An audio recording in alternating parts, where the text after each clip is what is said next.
Why? For Christ's sake, why? Hey? Why? Why? Because we fucking can! Because we fucking can! And if we can, we do. And if we lift our heel off their necks now, they'll just come at us.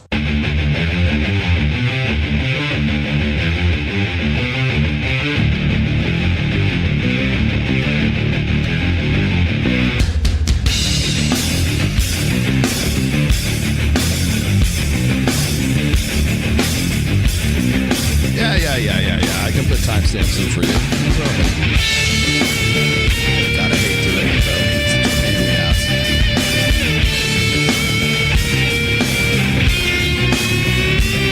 Like my Peaky Blinders intro, I don't have that one, that red one. I am live from Las Vegas in Studio 2. I need a better name for my home studio. Got a lot of special guests coming on today, as you might guess. There you go. Hey, by the way, if you guys want to hear that song and more, you can hear it on March 12th at Bonfire in Las Vegas at 8 p.m. Yes, I know, finally, right? We're finally doing it. We're doing Battle of the Bands, my band versus I don't know how many other people. We'll see. We'll see. Coming up March 12th. I think you guys will. I hope you guys will enjoy it, won't you?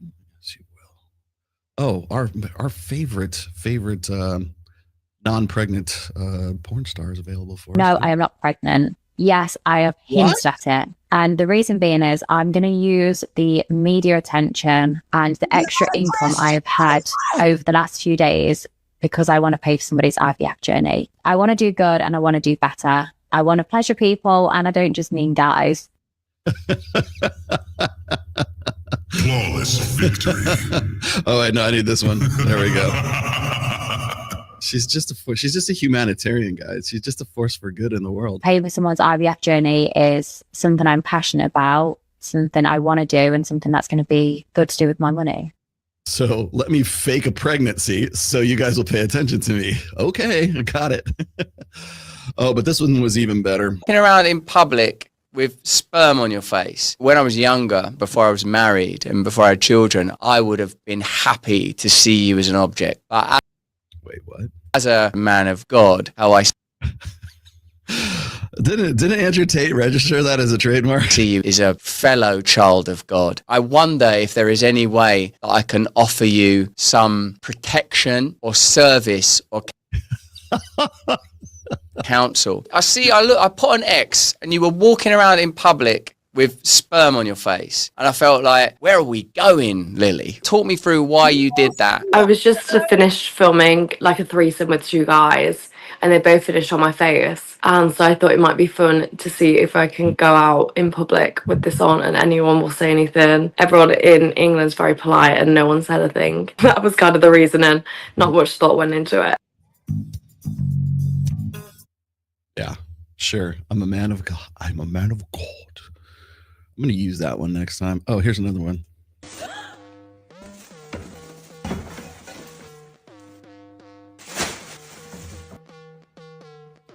See if I know today. What did you say?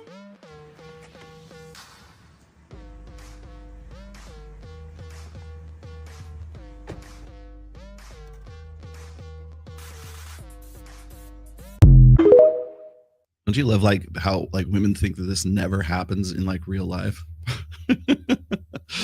Hello, gentlemen. Let's see. I got a couple other ones here for you. This one is pretty good. What movie should we watch? Hello, let's pick a movie. Fine.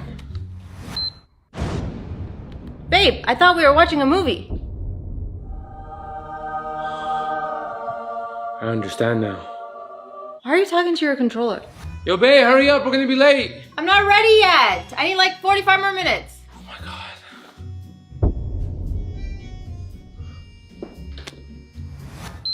Okay, I'm ready. Let's go. Hey, babe, did you find everything we need? Yep.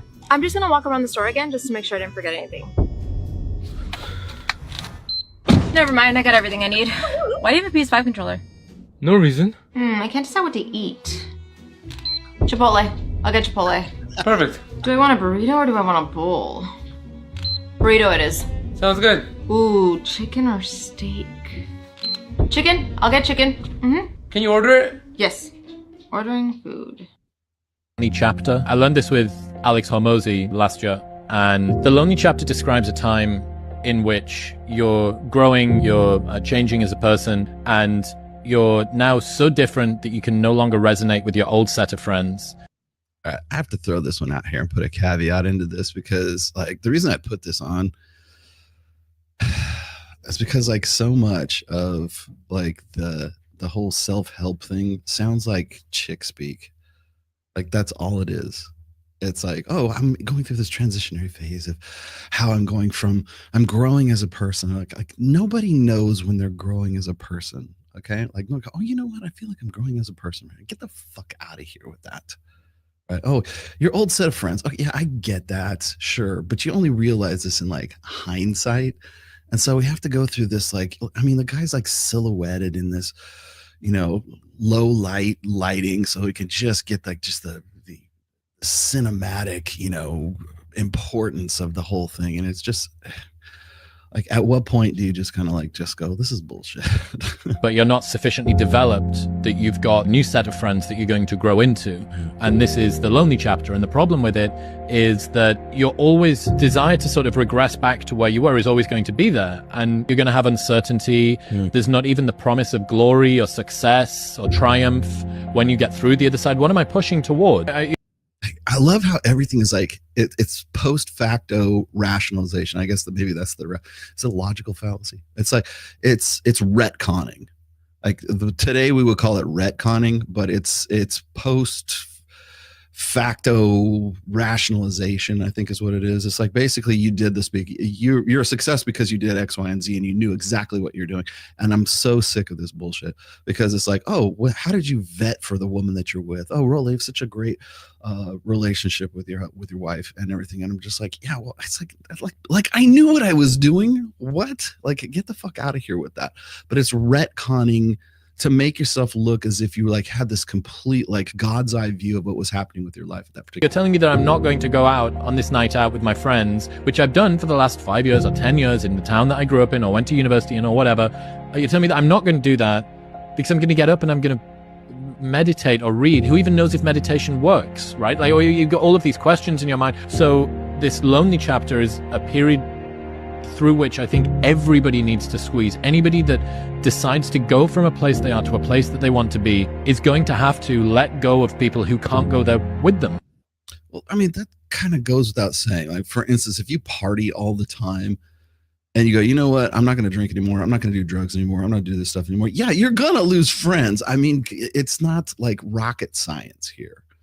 So anyways, that's why I threw that on there. Let's have a look. I'm 38. How does it feel to be 38? I'm single, not married. I don't have any kids. What's the reason you're single? I'm pretty picky and I don't want to settle in life. Dated a lot of great people, but the right person just hasn't come along for me yet. What is something you thought was really important when you were younger, but as you got older, you realized it wasn't that important? I feel like a person's Merch. always wanting the best career, buy a house. Then you get to a point in life where you realize a lot of those things really aren't that important. And I think it's just the simple things in life. What are the simple things that really matter? I think it's family, relationships, being able to spend that quality time With the family you don't have and don't think is important. with people rather than sitting in an office building. I think it's worth not having as much, living on less and enjoying life more. So if you could go back in time and have a conversation with your younger self, what would you tell her? I would It's funny. It's like, I'm sure probably Cappy would say, oh, well, that's a minimalist lifestyle or whatever. Like, yo, you just have to be happier with less or whatever. Like, and this is the chick who's too picky to find the right guy. Okay. say that life is just how it's supposed to be, and every twist and turn is the path that God has had you on. And so don't look back and regret, and don't be sad about the things that didn't happen, because there's a lot of life to look forward to. So don't regret the things that you regret. The sage wisdom.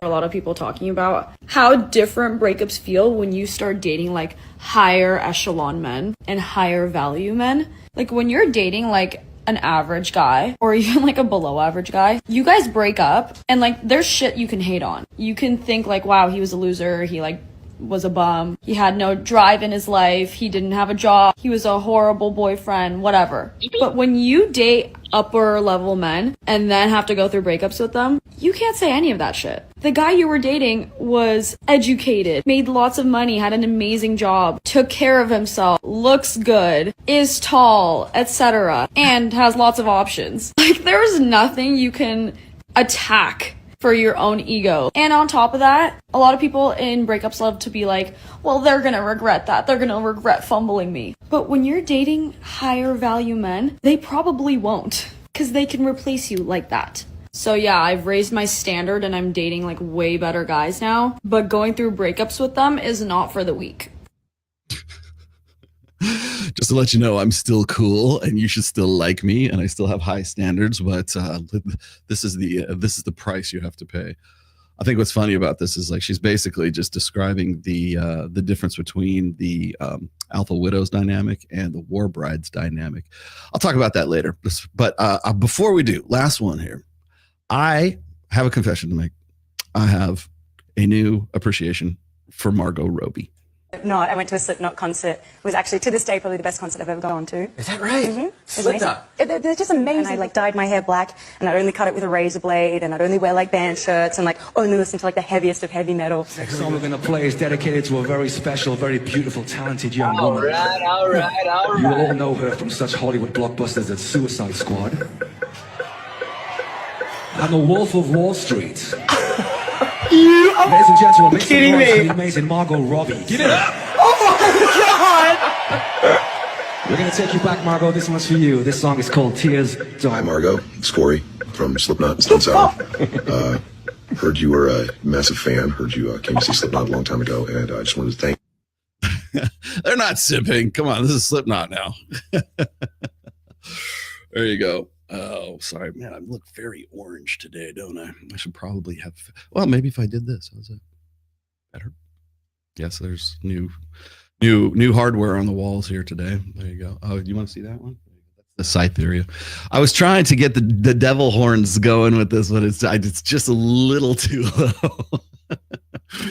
How we doing? Yes, welcome back to my wonderful studio today. I decided to do it from here. I'm going to have who would I got going on today? I've got Miguel and Charlie coming in. We're going to talk about their course, Cultivate Crypto, for a little bit. But every time I bring Charlie and Miguel on here, I always try to make it topical, and I don't try. I mean, oh, he's showing it. Well, yeah, of course. Everybody does. Like whenever they go on with Fresh and Fit, whenever they go on with Sterling Cooper or whatever else. But I try to go the extra mile just for you. And how do I do that? Well, I try to keep things topical. I want to talk about BitBoy today, Ben, because he's kind of, I don't know, kind of on the edgy side. I've also got another video that I really want to talk about with them that they just did recently, oddly enough, with Charlie. So I'm gonna get to that here in just a little bit today too. They'll be in probably in another 15, 20 minutes or so. So we're gonna talk about that a little bit, get into some crypto stuff. Also, whenever I talk about crypto, I also talk about the culture. In fact, I think that's kind of like what sort of sets me apart from the rest of this stuff is I always try to make our shows topical. And then, as you know, I'm partners with both of these guys in Red. You're the three owners of Red One. That's us. Okay. So bringing them on and talking to them is good. Is it good? Is my video quality sucking today? I don't think it is. It seems low. I don't think it seems low. This one or this one? This one might seem a little bit low. This one probably because it's on a different light setting. This one should be okay. I think so. Ought to be good. There you go. Yeah. We'll get to it. It's coming up soon. But before we do, I got some announcements to make. As I was saying before we got into the videos today, I am going to be playing with my band Jinx, and we're going to be at the Bonfire. It's a club. It's a rock club. We played there once before, actually twice before. We've been there for the battle, or we're there for open mic night, and we got invited to do the Battle of the Bands. And this is something that the Bonfire does. They're a club in Las Vegas. If you want more information, just follow me on Instagram or follow me on on Twitter, because all of that information is going to be, I'm going to be nonstop. Am I that bad? I don't think I was that bad.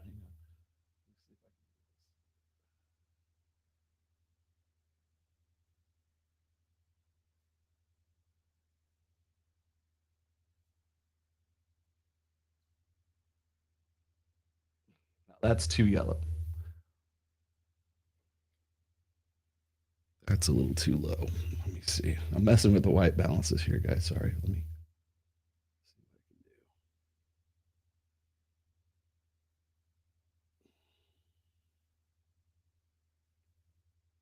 It's a little too dark. It's either too dark or it's like too orange. Let's go with that. That's probably as good as I'm going to be able to get it today, unless I move that around.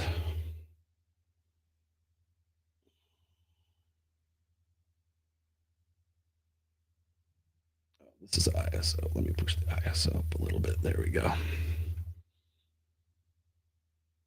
Oh yeah, good enough for now. How's that? This is a good camera. This is really good. But again, it's like the bit rate's a little fast on that one. So it's fine. Are you good? Sam Bott is always here to be my voice of reason. Let me get a couple of these in here. Body Blues Love Canal. Body Blues Love Canal has more male visitors than most colleges have male enrollments. Very good. You know what's funny is Bonnie Blue stole the idea from Annie Knight to go and start. They would go to spring break in like Melbourne, Australia, and they would like get the youngest guys that they could get. I thought it was funny because it's like if it had been like a guy saying, "Yeah, I'm gonna go shoot content. I'm gonna go see how many 18-year-old girls I can get and bang." You're having a much different conversation in that case. Thanks, Wilcox, for the 1 pound of whatever that was. And then, how is Reignite going? I'm glad you asked. What have you learned from it? Are betas a hopeless case? No, absolutely not. I'm supposed to say that though, right? Oh, betas aren't, but we are a hopeless case, Rolo. Tell us we're hopeless. No, you're not. Were these guys single mother raised? That's a good question. I haven't asked. Are they low T simp genetics? Well, that's a lot of questions for like 5 pounds there, MCD. So let me see if I can answer just a couple of these. Reignite's going very well. We're in the process of we're doing a recruitment drive right now. We have open enrollment at this stage. We can only take so many because there's only me and Joe, and we're like the 2 main guys. We don't have like a whole we don't have a whole staff of like instructors like MOA does. So it's like really on me. So we have to like be really careful about like overextending ourselves. Well, me overextending myself. But we have a community on Skool, SKOOL. That's the main community. We do videos. I have video modules and stuff like that. There's a lot of like instructional stuff. Remember we call this a pod class. That's the way I treat Reignite. And again, remember Reignite is meant to be a program for guys who are reigniting their lives, like reimagining themselves, putting themselves together. Thank you. Yes. Jesus Christ. Sam, I'm glad you like my suntan. Melanotan too, brother, man. Peptides are everything. No, I was going to say is, I think I'm going to put that light down a little bit more. As far as Reignite is concerned, like we have to, you can enroll, that's fine.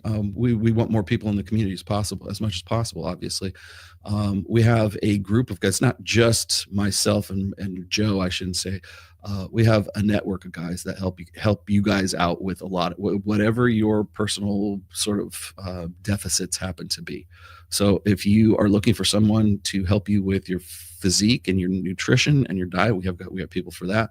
If you're looking for obviously if you need help with your social skills and game, that's me. And then we also have guys to help you out with business side of things. So we try to cover like money, muscles, and game, although we call it health, wealth, and relationships. And the reason we call it relationships is because it's not just about like picking up girls. It's also about like interacting with people in general. Because a lot of people have their social skills have atrophied. So that's kind of like why we try to keep it a little bit more general about that. What have I learned from it? I have learned this. I've learned that a lot of guys are in the same boat. First off, a lot of guys share a lot of there's a lot of commonalities. And those commonalities are the results of the same bad decisions that guys make. And I hate to use the term unfuck your life because I know there's a book called that. Is it Mark Manson or somebody? I don't want any like comparisons to that kind of stuff. But I mean, if you're gonna break it down into like nuts and bolts, it's essentially how to rebuild yourself, how to fight back from zero, right? If you got zeroed out, I don't want you putting a noose around your neck. I want you to rebuild yourself. What is it? Existence is infinitely better than non-existence. So, but I do think that if there's any sort of like undercover hopefulness about the whole thing, it's primarily because it's rooted, I should say, in the idea that a lot of guys have a lot of common problems and they go through the same thing and they make the same bad decisions. And so if you can get to the root of that and correct those bad decisions and so that you don't make them again in the future, that puts you ahead of the game. We also, we're about health, wealth, and relationship and trying to be as sort of well-rounded as we possibly can. People have asked me, and I will bring this up one more time here, is that people say, well, what's the difference between Reignite and MOA? MOA is offense. Think of Mike Sartain. If we're a football team, Mike Sartain is the offensive coordinator. I'm the defensive coordinator. And so you have to be able to sort of understand the offensive tactics to be a good defensive coordinator. And you also have to understand the defensive tactics to be a good offensive coordinator. And so I thought that was a really good analogy. Actually, it was Mike that came up with that. I thought it was a really good analogy. So if you're ever wondering what the difference is, it's like we're more like Reignite is to help you get back on the horse again and to sort of rebuild your life into the life of your choosing. Right. Whereas Mike's guys tend to be younger. They tend to want to go out and party. They tend to want to go out and use skills so that the social circle game. I don't think that that's any big secret, but they're more of game focused. He's more, and not to say that a lot of the stuff that goes on in MOA. And by the way, I still promote for MOA too. If I think you could benefit more from MOA, I'm gonna shuffle you off over to Mike. I mean, I make affiliate bucks off of it, but I would much rather you come to trust me. I'd rather you come to Reignite. But if I think that you would benefit more from MOA, I'm going to send you over there. Hopefully, I'm pretty sure Mike does the same thing. If he thinks if somebody's like really kind of like needing a little bit more intensive sort of rebuilding of themselves, he's going to shuffle them over to me. So that's really the difference. Do I think it's simp genetics? There is an element of genetics that is involved in personality, but I don't think that it is in any way hopeless. I've got one guy. I'm just going to use this. I won't use his last name. His first name's Harold, and the guy he's been part of my Patreon group for a while before I started doing Reignite. He joined Reignite, and I am like floored as to how, God, I know that I hate this shit because it sounds like I'm pitching. I'm not pitching. I swear to God, I'm not pitching. My marketing is anti-marketing. But he has done and made so much progress. And the guy is a year older than I am, came out of a really nasty divorce, has for the last year gone to a lot of the events for Reignite and has been probably one of our biggest advocates and is just a great dude all around. But I've seen him go from being what anyone would say is, oh, he's a hopeless simp. He's a hopeless beta, whatever. And I can tell you right now, it is like a sea change in this guy. And I just wanted to point that out. And I like to gloss myself or pat myself on the back for it, but he did the work. So if you do the work, is it possible? Yes. So what do you got here? CGA says all men pay. Is this correct? Or is it really, man, you're all full of questions today. Or is it really, do you want to do an AMA? I'll just do an AMA today if you want to. Or is it really all betas pay? Does Chad get boxed for free via validational intimacy because of good genes? Well, you already know what I'm going to say. There's a difference between transactional sex and validational sex. You already know the answer to this. All men pay depends on how long that guy sticks around. So I would, and it also depends on like what you consider paying. I've had CGA is not the first. This is not novel. I've had this conversation with Aaron Clary like since back in like 2012, I think. I wrote this essay about the difference between validational sex and transactional sex, and the reason why I brought this up is because there is, like, if you look in like primate cultures, such as it is, like chimps, silverback gorillas, hell, even like macaque monkeys, right? Am I saying that? Macaque monkeys. There's always going to be a transactional nature for certain monkeys, for certain primates. So you've got the berry pickers, right? You've got the for lack of a better term, the beta male chimps, and then you've got the alpha male who has basically monopolistic access to the fertile female monkeys. Okay, now I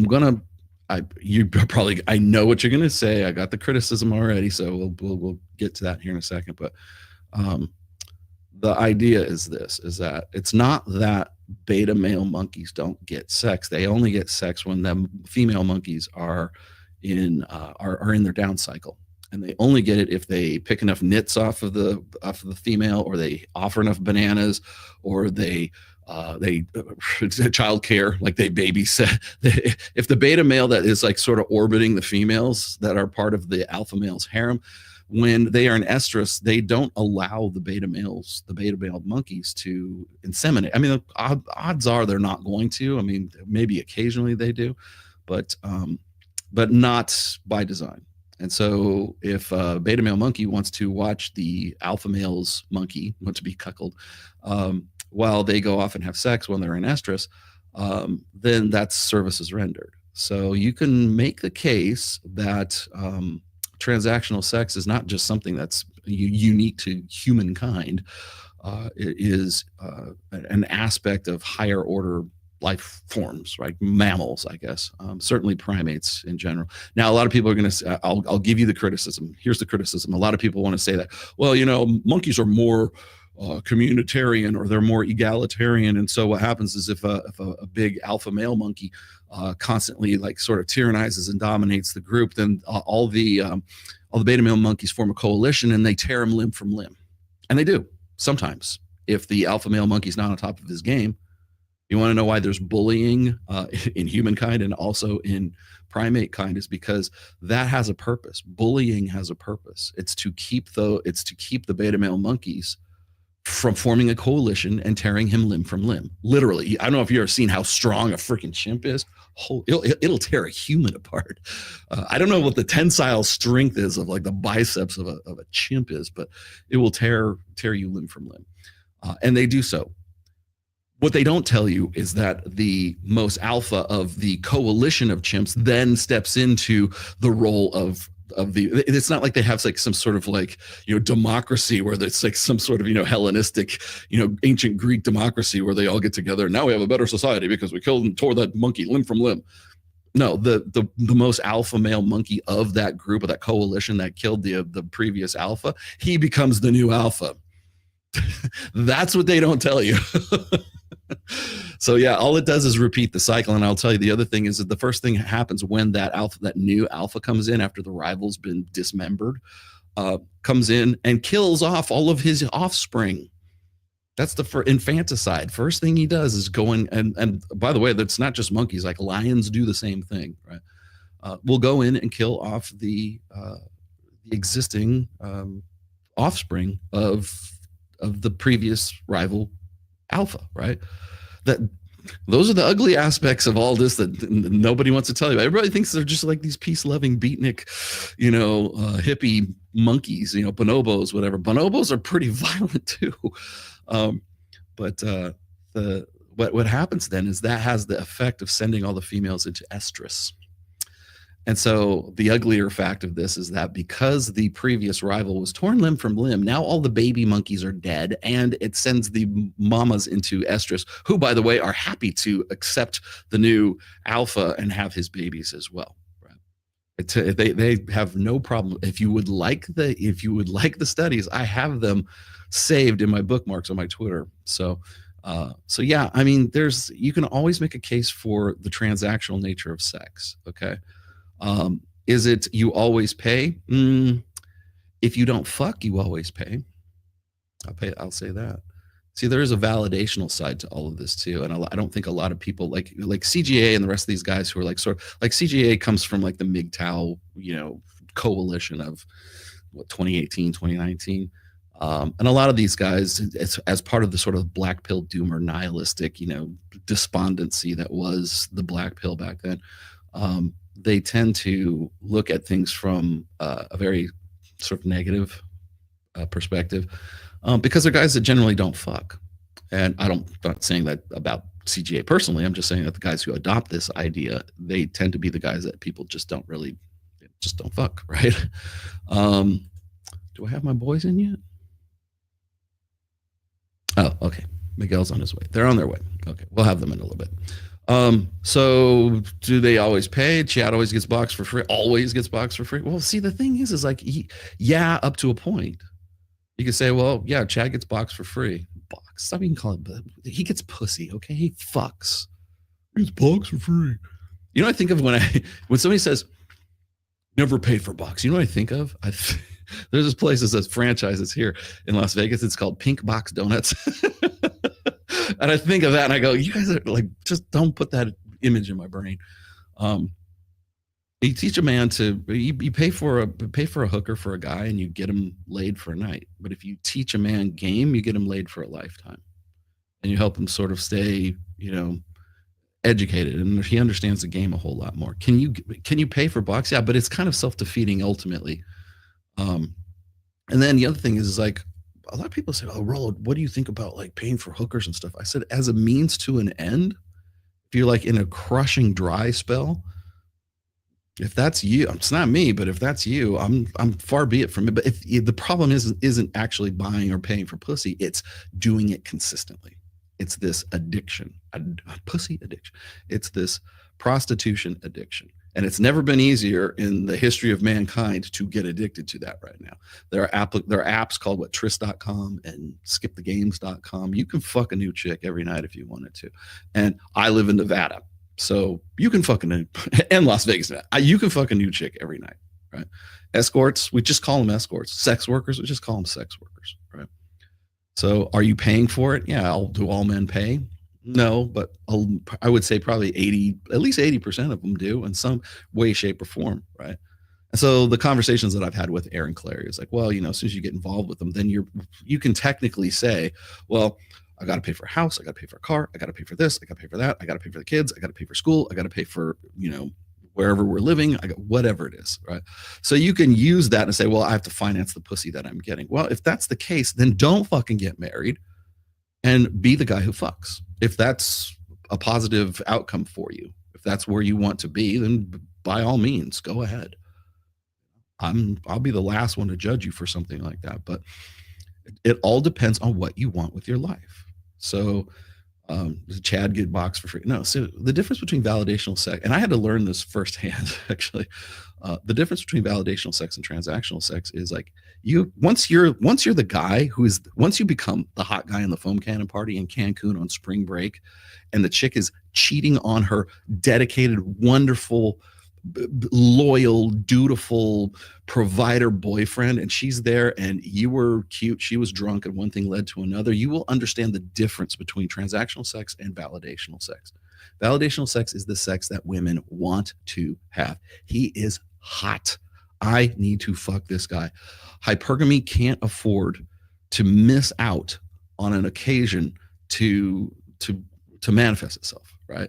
So if you want to know why girls give blowjobs to just random guys, it's to keep that guy interested so that she can come back to it later, right? It's a mate retention behavior is what is it, like giving a guy a blowjob, right? By the way, the same thing goes for like going down on your girl. Beta males do that. If you can give a girl an orgasm, this is theoretical. I'm not saying this is necessarily set in stone, but the idea is that if a guy can get his woman off with his mouth, that's a mate retention behavior, right? So if you can get good at that and you can consistently give her orgasms through cunnilingus, let's just use the scientific term, then it's a mate retention technique, strategy. Same thing with giving a guy a blowjob, right? Well, why does that exist? Well, because there's some guys who get it and some guys who don't. There's some guys who have to pay for it, and there's some guys who are the berry picking monkeys who have to pick the nits and do the housekeeping and have to do services rendered. And then maybe he gets access to this sort of lackluster starfish sex, which is, by the way, analogous to what happens in primate, chimp troops and stuff like that. So yes and no. I would say, the longer you stick in a relationship, the more it seems like it's transactional, and the more it becomes transactional. People want to say, well, Rollo, I can't get the frame back. Yeah, because you used to have validational sex and now you're having transactional sex because you moved in with her, because you married her, because you owe all this stuff to her. So yeah. A husband is a cuck if his wife cheats on him regardless if she gets pregnant. Husband's a cuck if she gets pregnant. If that's true, wouldn't marrying a non-virgin also be retroactive cuckoldry? After you often say being a stepdad is retroactive cuckoldry. If a child is produced, yes. Because you're missing the point here. The point at Rational Trucker is that what is the ultimate outcome of cuckoldry? It's for man, it's assuming the parental investment responsibilities of another man. That means it's a resource drag. That means it's one more, and you had nothing to do with it. So if she's a non-virgin, but she has no children, I would say you're probably not being cuckolded because there's no child that was produced, and therefore you have to be the person who does the provisioning, protection, and parental investment that the other guy didn't. So if a husband is a cuck, his wife cheats on her regarding pregnant. If that's true, wouldn't marrying a non. Okay, so but again, it just depends on was a child produced or was it not. I'm looking at outcomes. I'm not looking at proximates in this sense. I mean, sometimes I do, but in the sense of cuckoldry, you have to look at ultimate outcome. You can't just look at proximate outcome. Okay, so proximate outcome, like this is what you'll get all the time. People want to say, well, she's cheating on you. She's going to try to convince you that the kid is yours. That's proximate. If you look at guys who voluntarily step into a stepfather's role, there's already pre-existing children there. And that's you doing it with with 100% foreknowledge of what you're getting yourself into. The reason why most guys get into it is because they think it's noble. They bought into the idea, the social, and by the way, there's a reason why it's been socially normalized, because so many kids are born out of wedlock. 42% of children are born out of wedlock in the United States. Those are my last numbers. And I think that was like 2022 or 2021. It could be more, it could be less right now, but that was the last numbers that I had. 42% of children are born out of wedlock. So odds are, I mean, not a little less than half, that the kid that you're going to be marrying into it's already pre-established. And so for most beta males, they see that as a good strategy. If you're not getting pussy, and the lady said, and again, this goes back to what the previous question that we had before this is like the primates, right? The beta male, the berry pickers, right? The berry picking primates, services rendered. The reason why they're beta males, they know they're never going to be able to certainly single-handedly challenge the alpha male, but they can still sort of be sneaky fuckers, right? They can go, okay, well, I'll give you a few bananas and I'll pick the nits off of you, and I'll watch his kids while you go off and fuck him, which is essentially what it comes. It's interesting to me that in the primate world, that there's parallels to being like the phone friend and being the emotional tampon. It's like beta orbiters exist both in the monkey troop and in human society. So yeah, but again, stepdad being retroactive cuckoldry is true if there's a child that's already produced. So like, remember that. I had to work outside and I wanted to play with my wife. Ooh. I pretended to take a nap. After several minutes, she thought she woke me to tell me what she made for lunch. Everything in this book is true and you shouldn't know any of it. Did she watch it or did she read it? That's funny. Play with my, yeah. Cool. Do I have Charlie and the boys yet? Not yet. Charlie's incoming. Okay, no worries. Take your time, gentlemen. If you're watching, take your time. It's all good. All right, there we go. I wanted to point one more thing out here. Maybe I should just get into the topic today. Hell, I think I've got the media right here. Where did it go? I have it loaded? Yes, I do. Oh, look, here's our good friend. Remember what we were talking about with doing services rendered and just sort of being like, enter White Knight? That was Russell Brand with Lily Phillips, who apparently has this huge baby bump. Oh my God, look, she's just ready to, she looks like her water's about to break, right? I mean, okay, for the few ladies that are watching this right now, if you've ever been pregnant, how far along do you think she is right now? And by the way, she said here it is, look, proof positive. I mean, it's a picture. It could be, right? How far along do you think she is?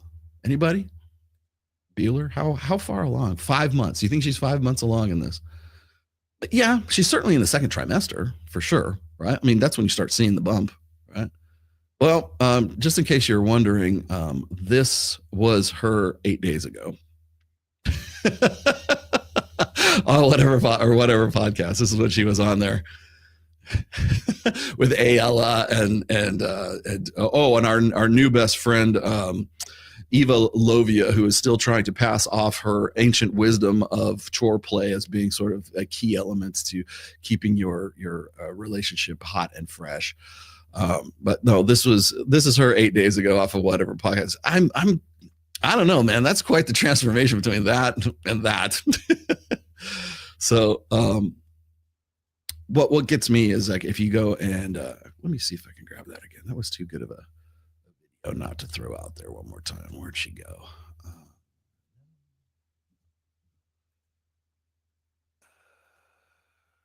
Forget which one it was now. Damn it.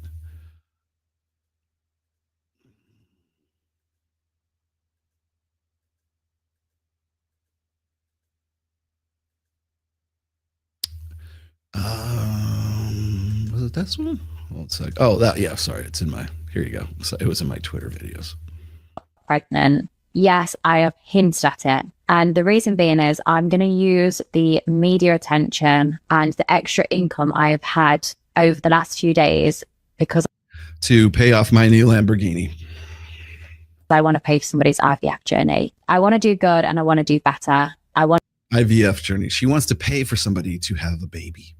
In vitro fertilization is not just it's not just for fertility. It's a personal journey of self-discovery. I want to pleasure people, and I don't just mean guys. Pay okay.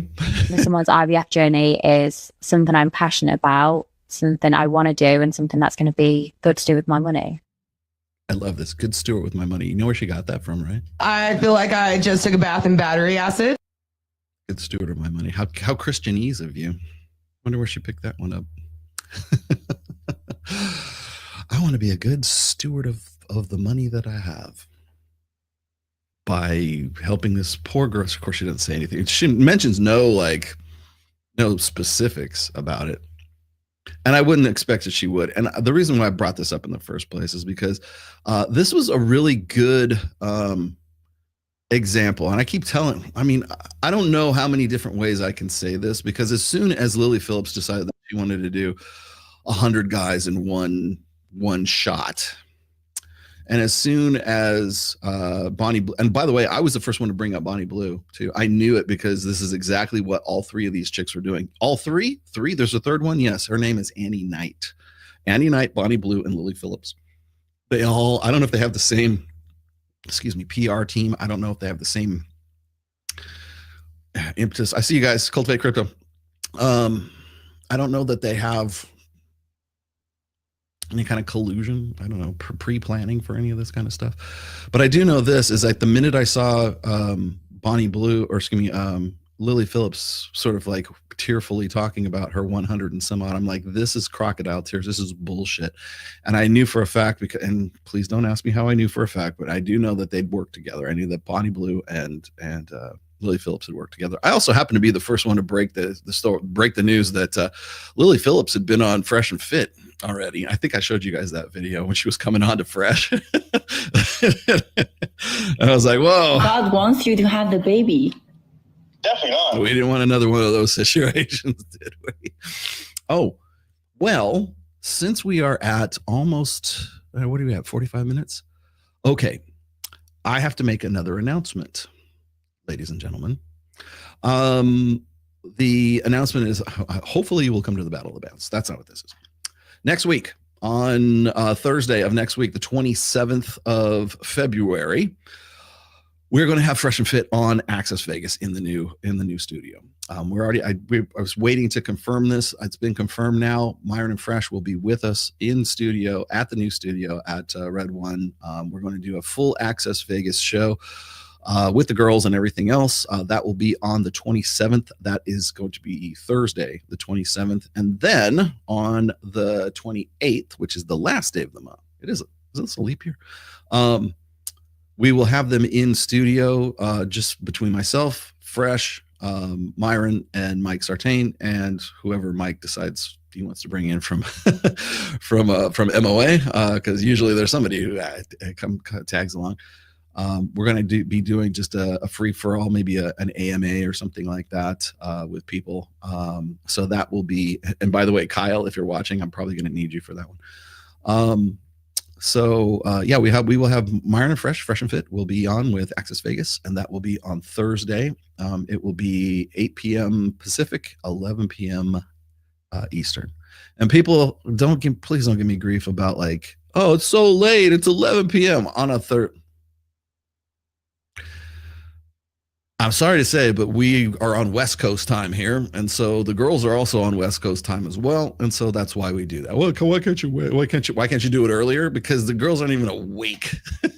It's hard enough to get them in there at like 7 o'clock. Are you kidding? Yeah. So we will be doing that. There will be Myron. Is it a leap year? No. Somebody tell me it's a leap year. It's not a leap year. Maybe it is. Who knows?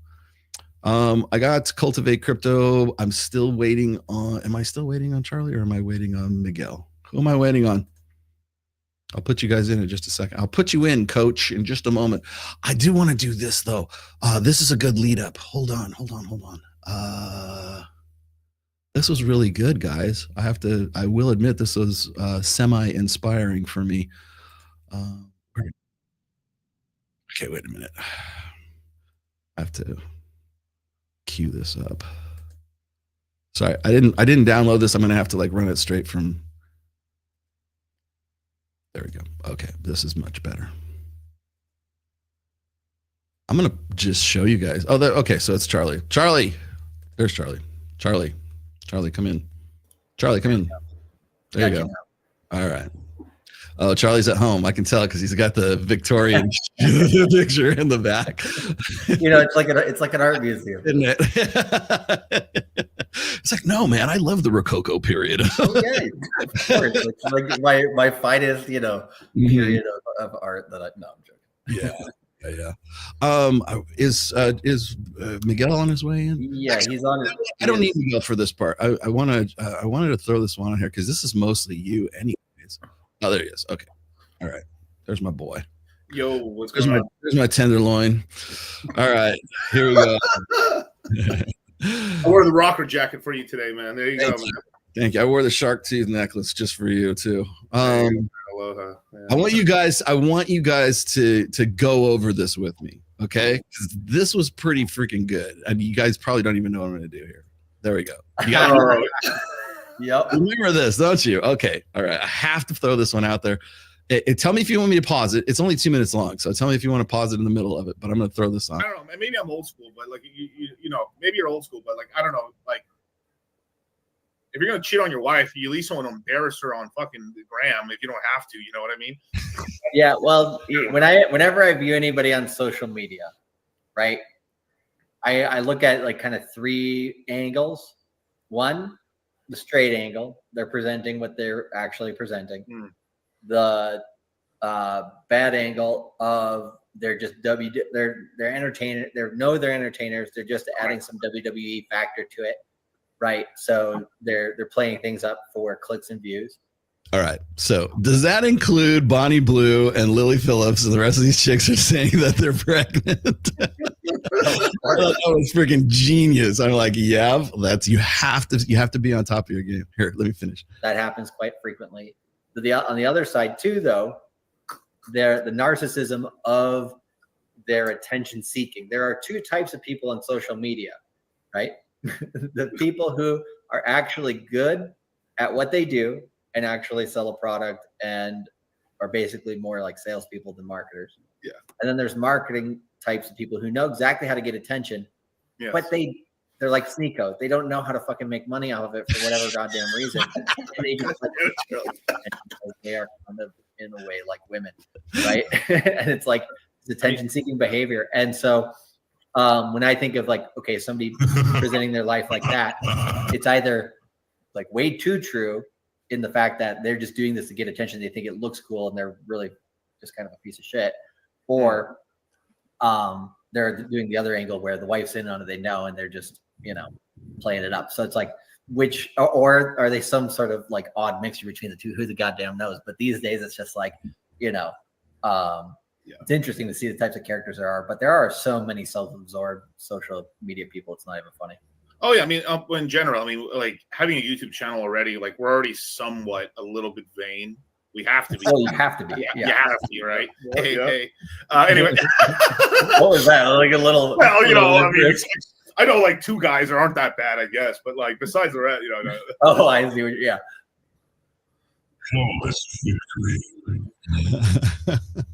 Yeah, I mean, besides the three men here, I mean, like I just don't understand the vanity side of it.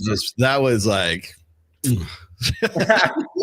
that's fucking Kiss, man. Oh yeah. Well, the reason I thought we wanted to hit on that one was because I mean the theme I was doing today was talking about like Bonnie Blue like pretending that she's pregnant, right? And the same thing that goes on, and obviously I don't know if you guys caught it, but like if you look at this, I thought this was pretty freaking funny. Is like this was a Lily Phillips, right? Wow. Like talking about how she was like, this was from like about 4 or 5 days ago or something like that. But this was her on whatever podcast 8 days ago. I'm sorry. Wow. I mean, like, okay, like Miguel, like, I mean, your wife was pregnant like last year. Like, how far along do you think she is? I mean, if she's got a stomach out like that, she's probably second trimester. Yeah, I mean, second trimester for sure. 4 months, 5 months. Yeah. I'm like, by my clock. A lot of chicks don't even get the baby bump. Yeah, a lot of chicks don't even get the baby bump until they hit about 3 months, a little bit. Yeah, the first month, first 2 months, like really little bit. Yeah, I heard the math is after 1,000 guys, it happens quicker, right? Oh yeah. Well, no, of course, what everybody was. I mean, and then of course, what Bonnie Blue like cops to it. I am not actually pregnant. It's like, yeah, we know. but for the briefest moment, it kind of goes to like what Charlie's point was. There's like people just like throw shit out there. Because they're looking for are they looking for attention, or is it like just good business, right? Because depends on the person. Because when she announces, and then and by the way, Lily Phillips and Bonnie Blue announced that they're both pregnant on the same fucking day. Like, guys, we gotta like coordinate our timing a little bit better. Do they have like OnlyFans? Oh yeah, of course. That's their whole thing. There you go. And yeah, that's totally just business.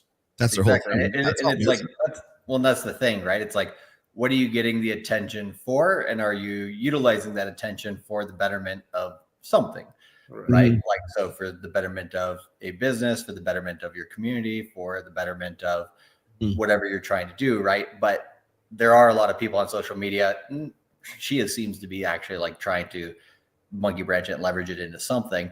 But there's a lot of people on social media that are just like, hey, look at me. And it's like, are you actually even like here for a purpose? You know what I mean? Like, but I would say like, that's more like the narcissistic, far and few between behavior. I would say like, there's a good chunk of people on social media who are like, okay, I'm going to market the shit out of this. And then I'm going to, build a community, help those people out and, try to do something with it. Right.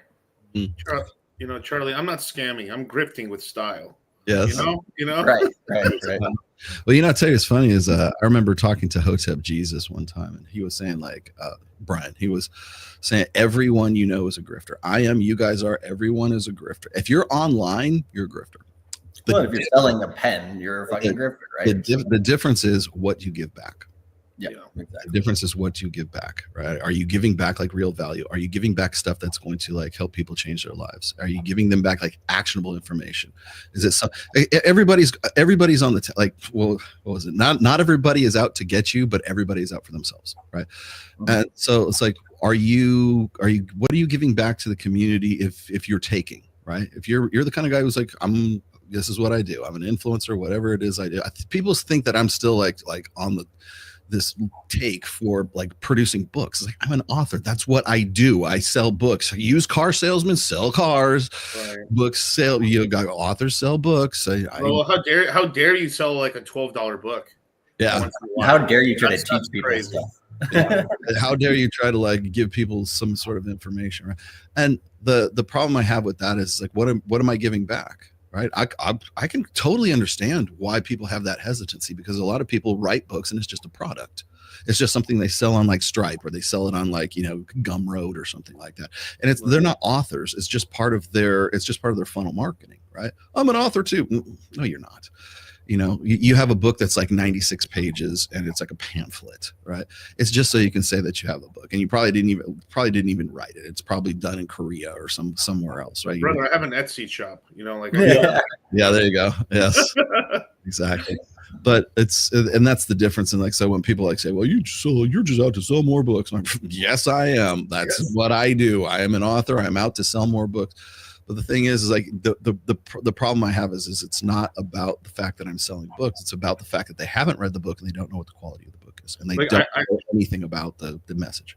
I really believe like without Rollo, what would be considered the red pill today would probably be some sort of mutation of like, I guess whatever. I mean, after Mystery, you had some of the RSD guys and stuff like that with like the dating coach side. It would have been some amalgamation of that probably, and it probably would have been closer to what the media was trying to paint the red pill as like all these dudes who are just date raping chicks or something like that, or like tricking girls.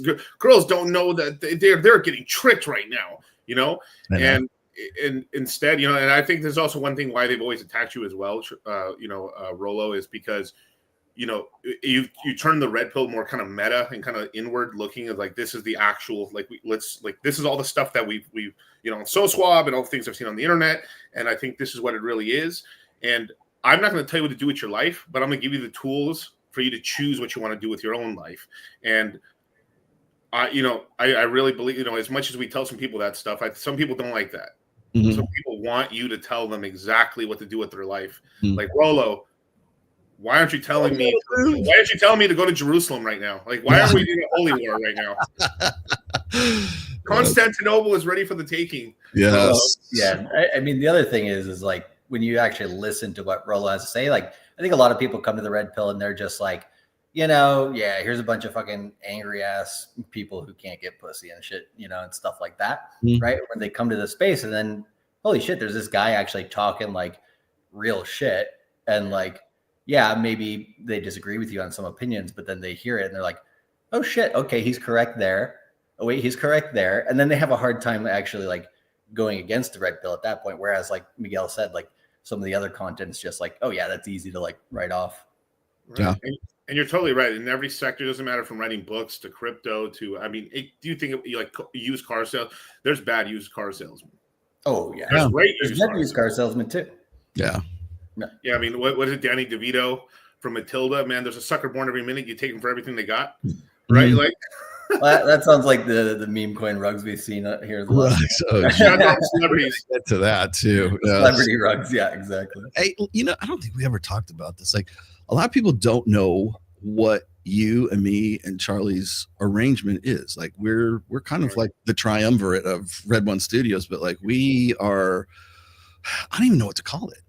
Honestly, it's just like, Miguel introduced me to the crypto universe, and you guys just had, do you have a name for it? Like where you have a meetup with your guys? Remember when Cigar Bar? By the way, my freaking clothes still smell like cigar. The crypto mindset meetup. Crypto mindset meetup, which is fan-fucking-tastic. I had a great time. I had such a good time. I lost track of time. Like, you guys were in the back room. I was like, where's Charlie and Miguel. Right? I'm just rapping with guys watching like the playoff, the NFL playoffs and stuff like that.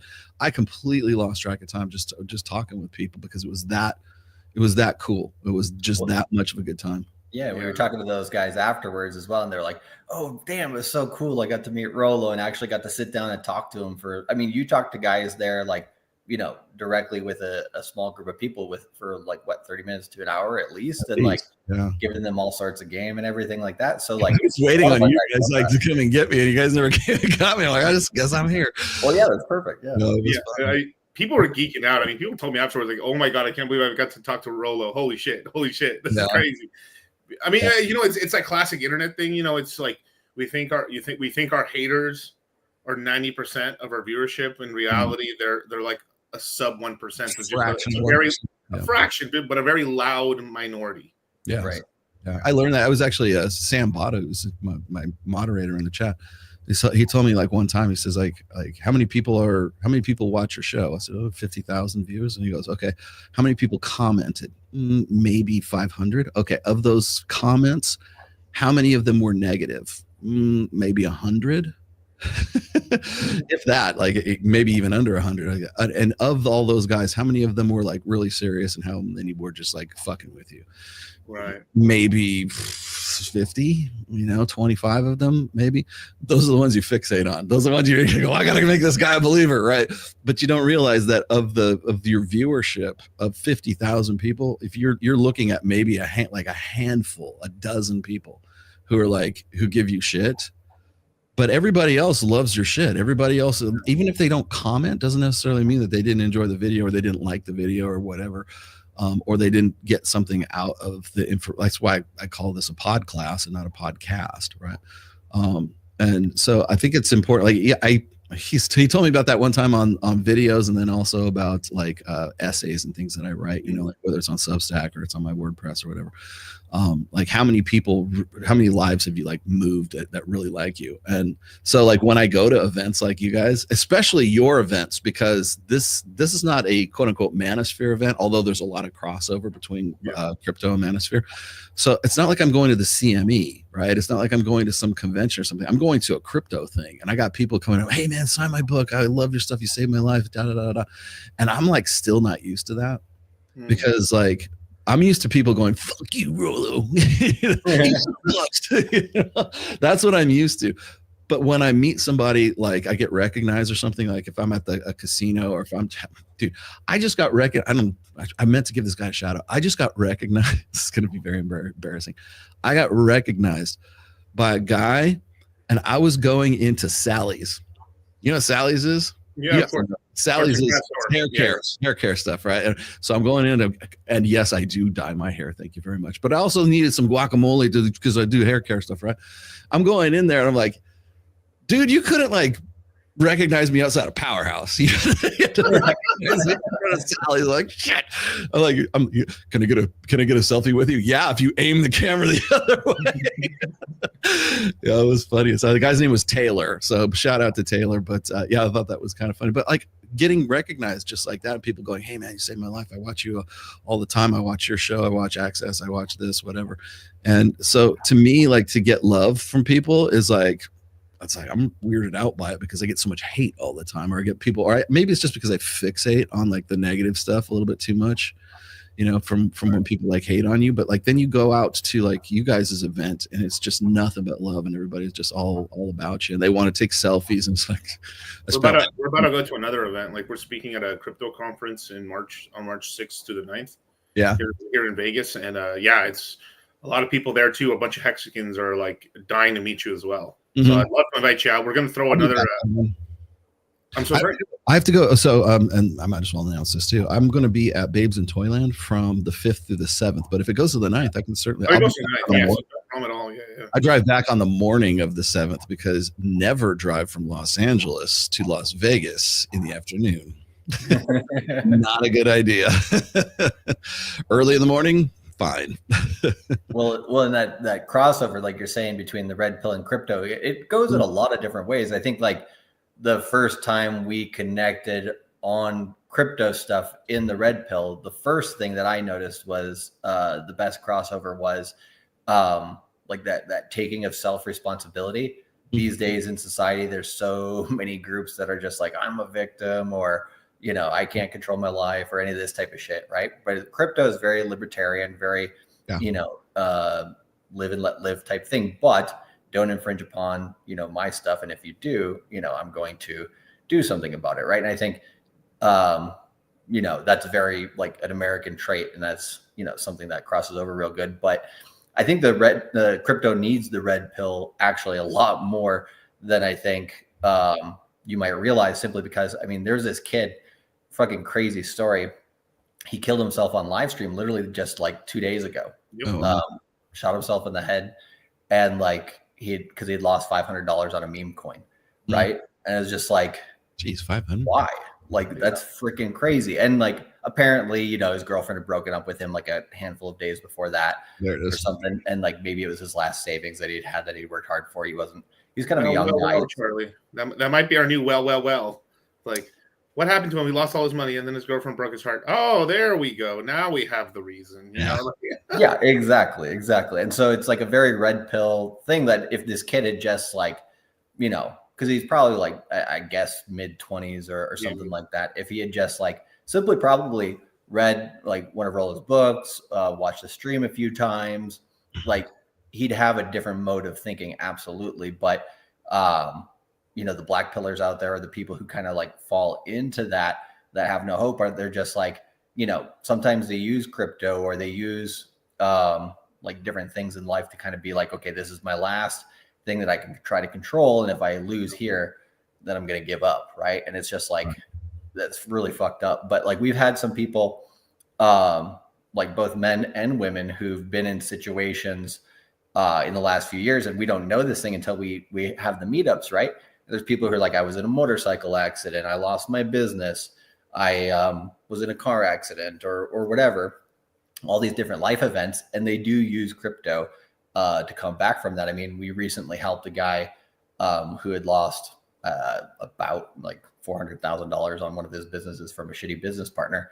Now he's made that back plus some. He's actually, his portfolio is over $1 million now. So that was in the span of about the last year and a half. And I met him, and I was just like, holy shit, dude, this is fucking awesome. You know what I mean? And like, good for you. And he's, you know, all about the red pill and knows all that stuff. So he's got his life very much back in order, but he was, you know, sent on a tailspin for quite a while there. But yeah, I think sometimes we don't realize like the value. We try to, I mean, all of us here try to bring more value, as much value as possible, so a lot of the times for free.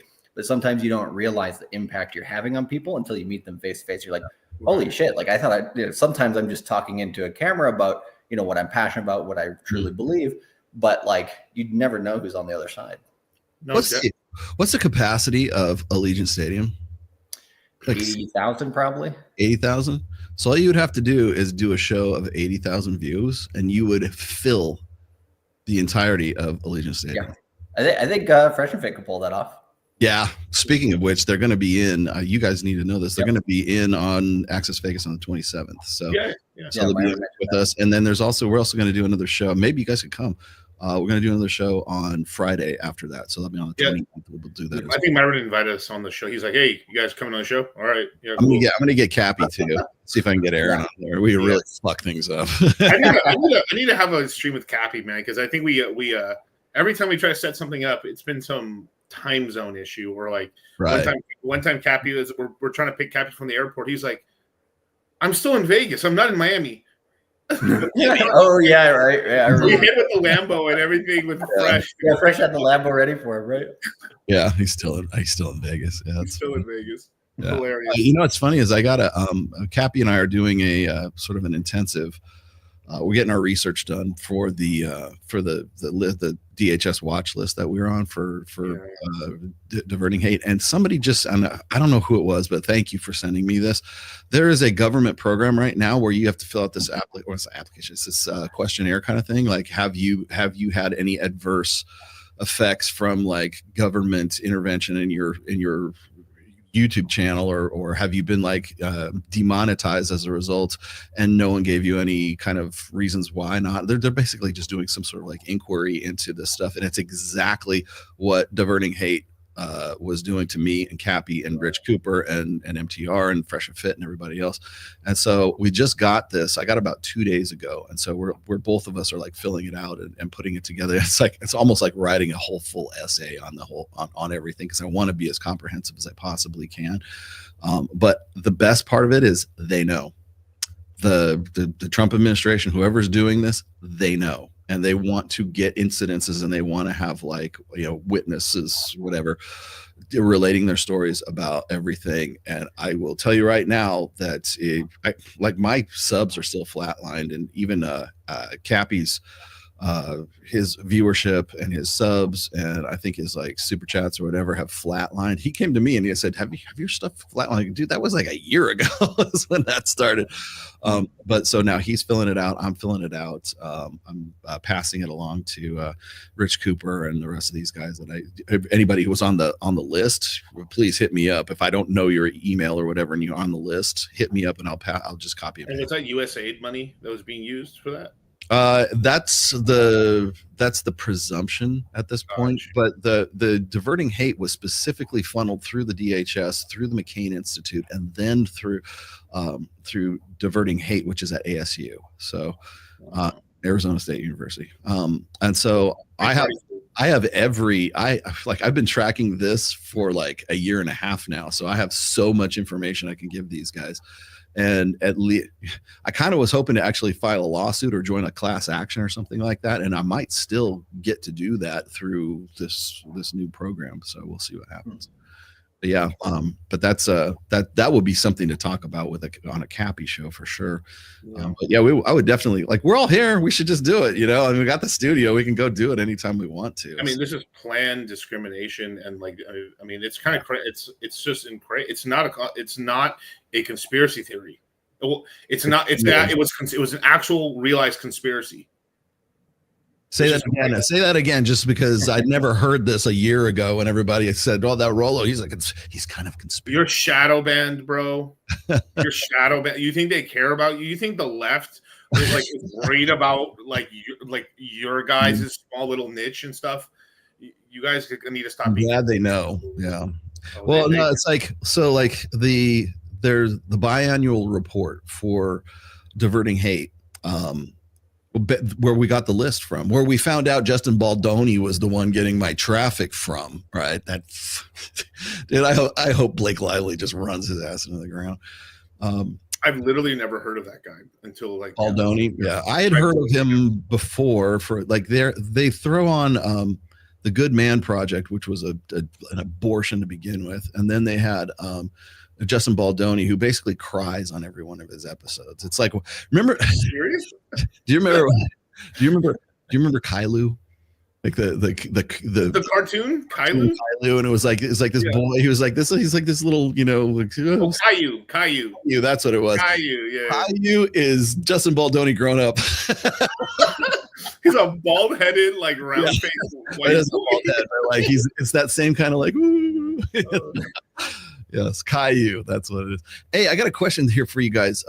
So Rich Senpai says, do people pay to go to these events? Meaning the cigar event and the other events you guys having coming. So some of them, yes, some of them, no. So sometimes we have meetups. Just, hey, we're in town. Come, like when we just did one in Miami. Hey, you guys, we're at the Hard Rock today. Come through, and tons of people came through. And we're hanging out with people at the Hard Rock down there in was it Hollywood, Miami, or Hollywood, Florida. But for the Crypto Mindset event, because we throw a lot of events and we're actually renting some venues and stuff, we do charge something. But usually it's only just we make no profit at all. Like, we're not trying to make we're not charging $10,000 per ticket. You know what I mean? Yeah. But like, yeah. I hear you. We have our VIP event, which is a freaking awesome day. You know, driving race cars around a racetrack, going out on the town in Vegas, gambling, you know, having cigars, doing all sorts of stuff. That was awesome.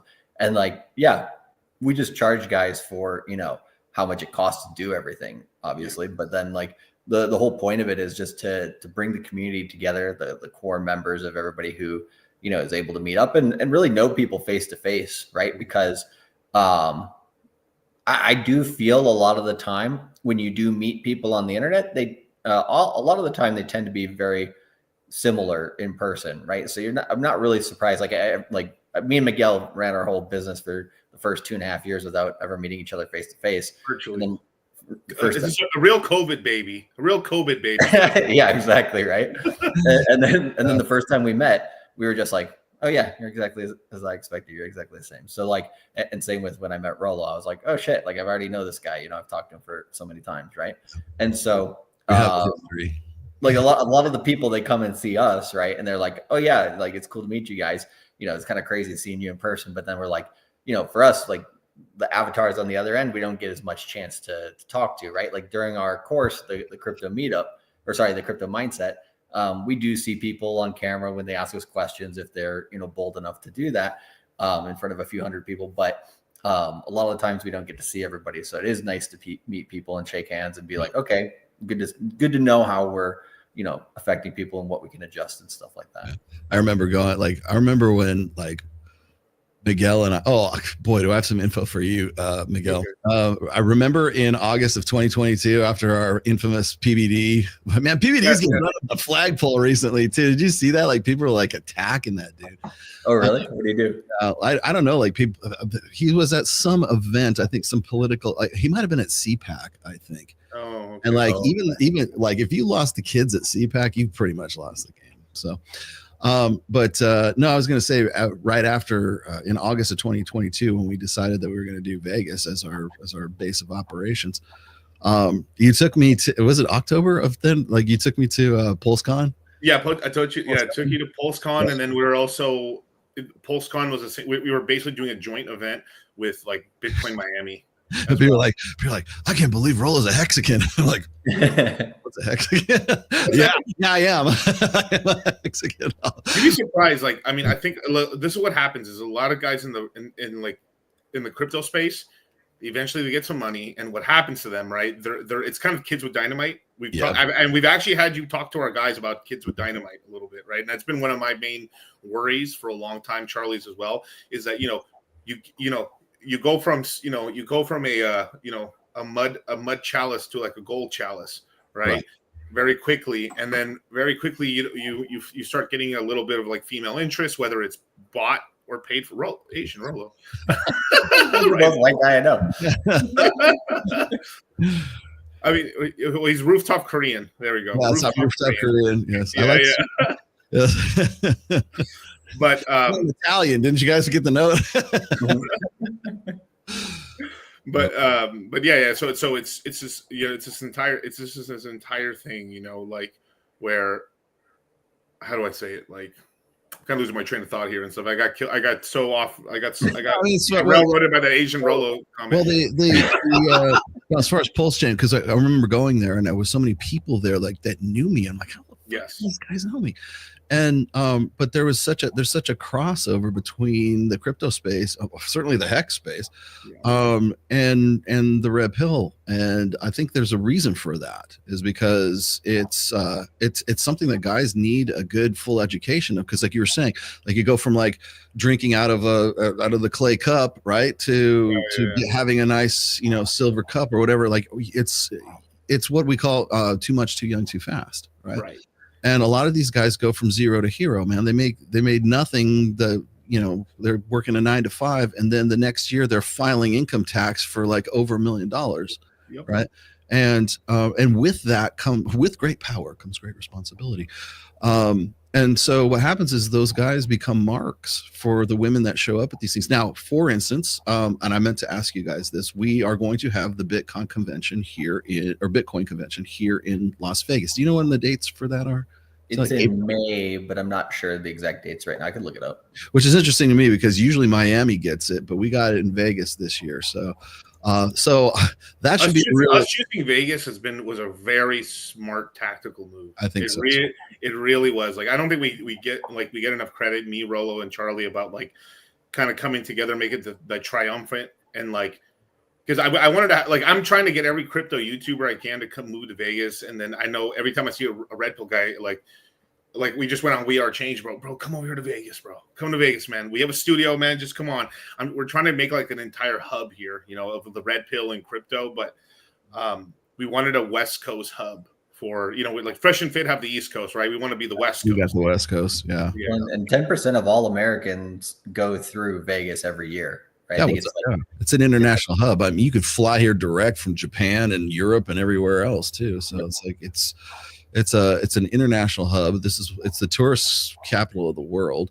I remember when I worked in wine and spirits, there's the biggest convention they have was called RSDCA or something like that. I can't remember the actual acronym for it, but anyways, it was the largest like liquor, wine and spirits, WSWA.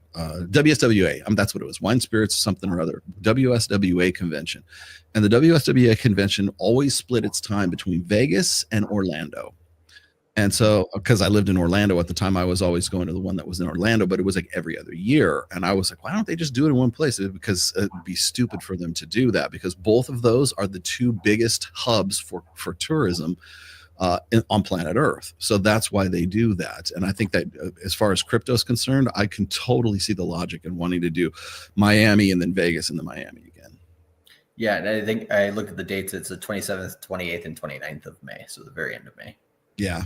And I think there's a good chance that Trump or what's his name, RFK, and Saylor, like there's like an interesting group now in the crypto conference, because like I don't know if people maybe in your audience know this if they're not into crypto, but basically the reason why Trump started going pro crypto was he got lobbied essentially from Bitcoin Magazine, which does run a lot of the Bitcoin conferences and stuff like that.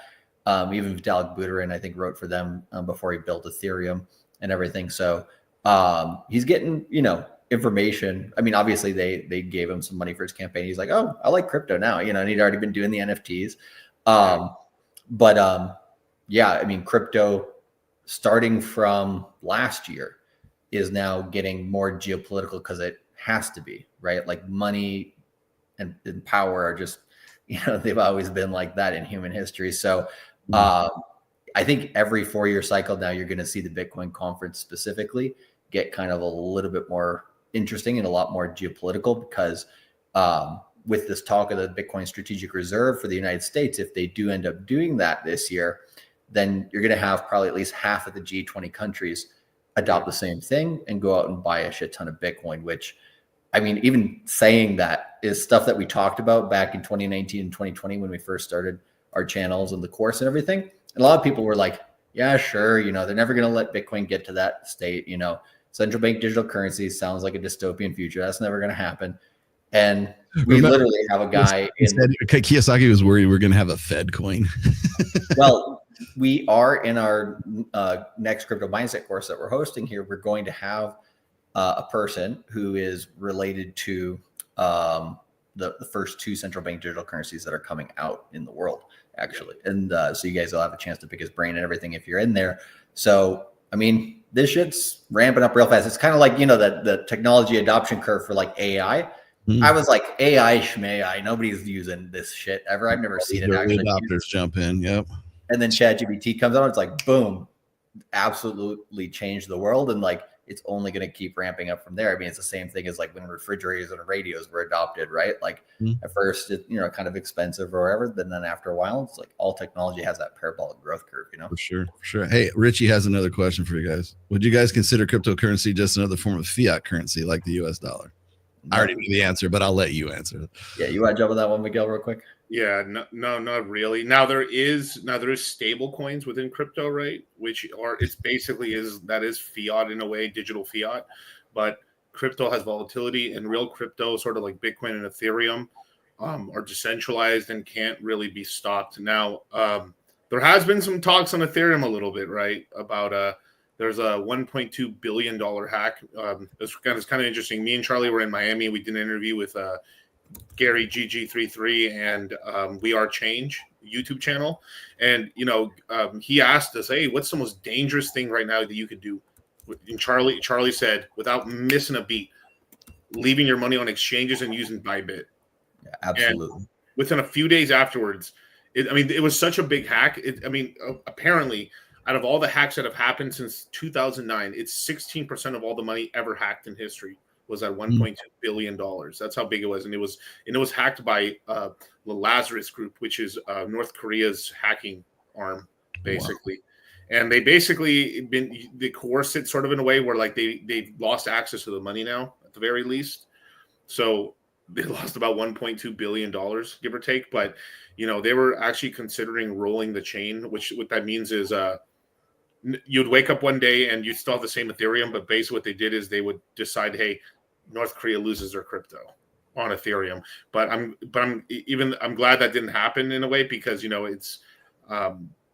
it's not a good look if that happens and stuff like that. But yeah. Yeah, it's funny because I always see people say, well, the US dollar is fiat currency too. It's not backed by anything. And then I'll listen to like Mike Sartain go, oh no, it is backed by the M1A1 Abrams tank.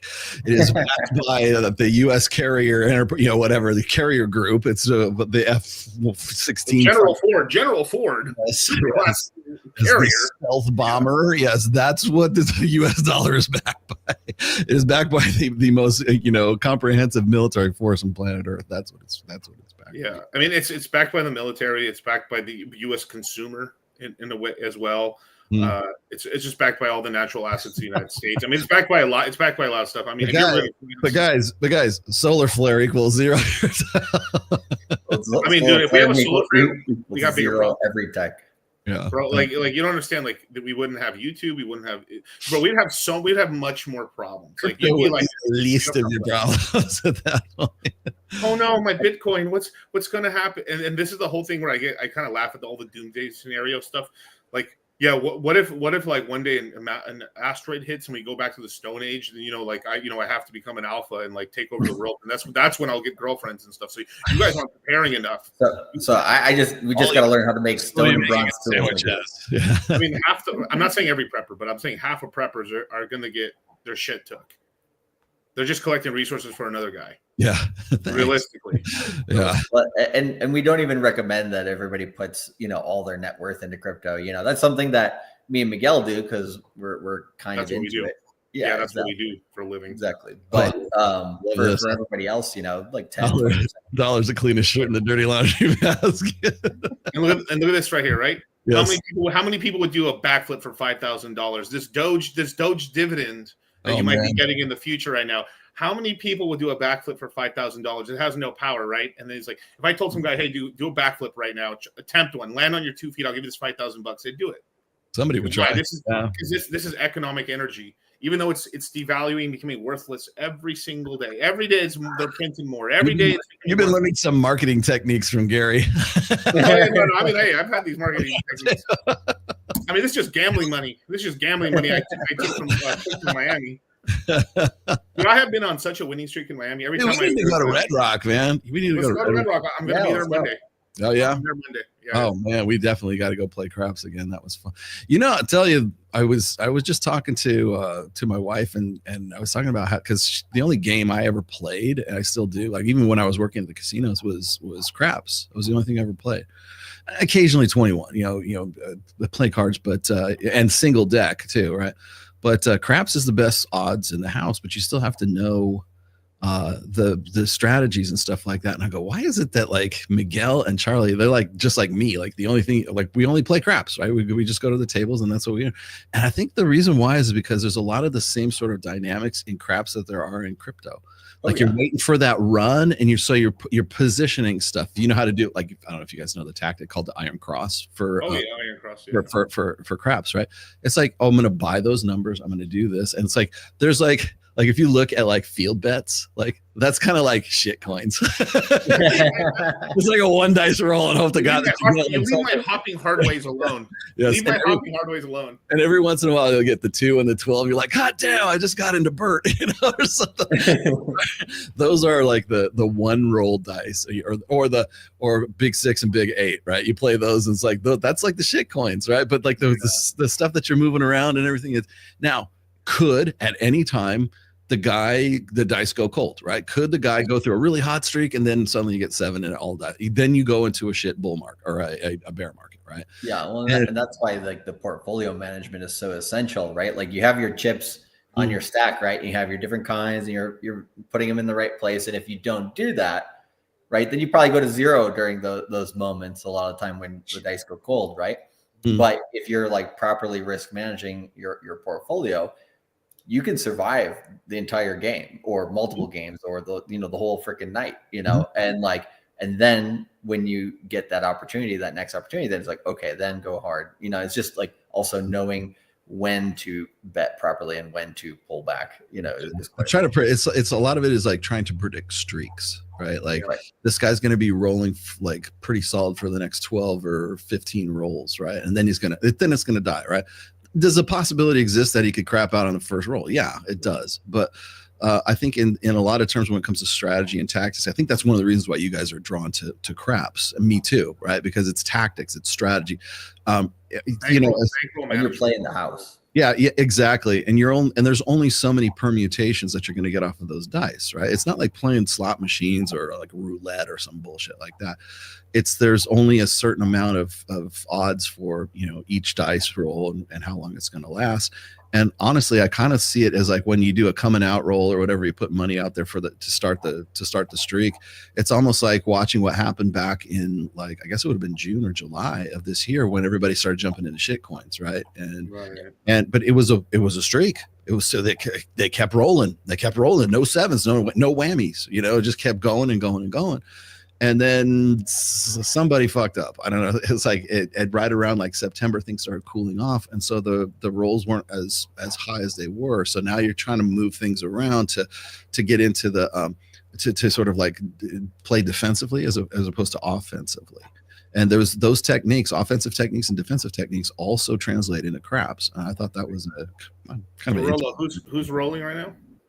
Who's rolling right now? I don't know. It's kind of like everything's kind of cooled off right now. I've kind of pulled back on something. He was talking about like the cleanest shirt in the dirty laundry basket. It's like, yeah, well, according to my USDC, I got a lot of clean shirts. I just pull everything off and put it into Tether, or I put it into USDC. Yeah, I mean, right now, yeah, the crypto market's cooled off, and that's usually why if we really were trying to we need a hot shooter is what we need. We need a hot shooter, but I think we're going to get some in March. That's why we've set up like the crypto mindset course during this time. We could have really easily started selling the crypto mindset course when Bitcoin cracked 100,000 or when Trump just barely got inaugurated. There's like so many better spots to do it.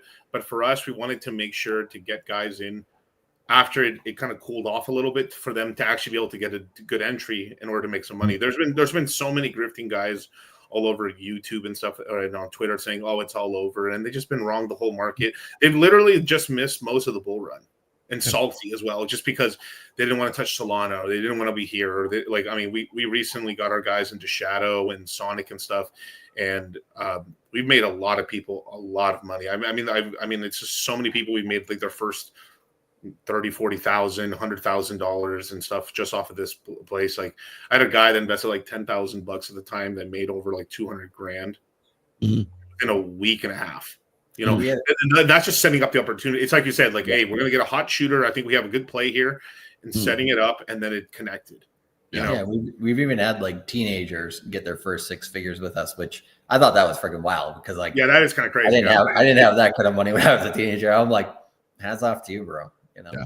Well, I love it. Like, I mean, yes, like a belief in streaks is a logical fallacy. Don't get me wrong. I understand. Like people are like, oh, I can't believe you believe in streaks and stuff like that. Well, yeah, until you start seeing other people getting in on it at the, they're trying to they're getting in on a bull market, right? Well, when did that bull market start, right? Like when was it's like the coming out roll.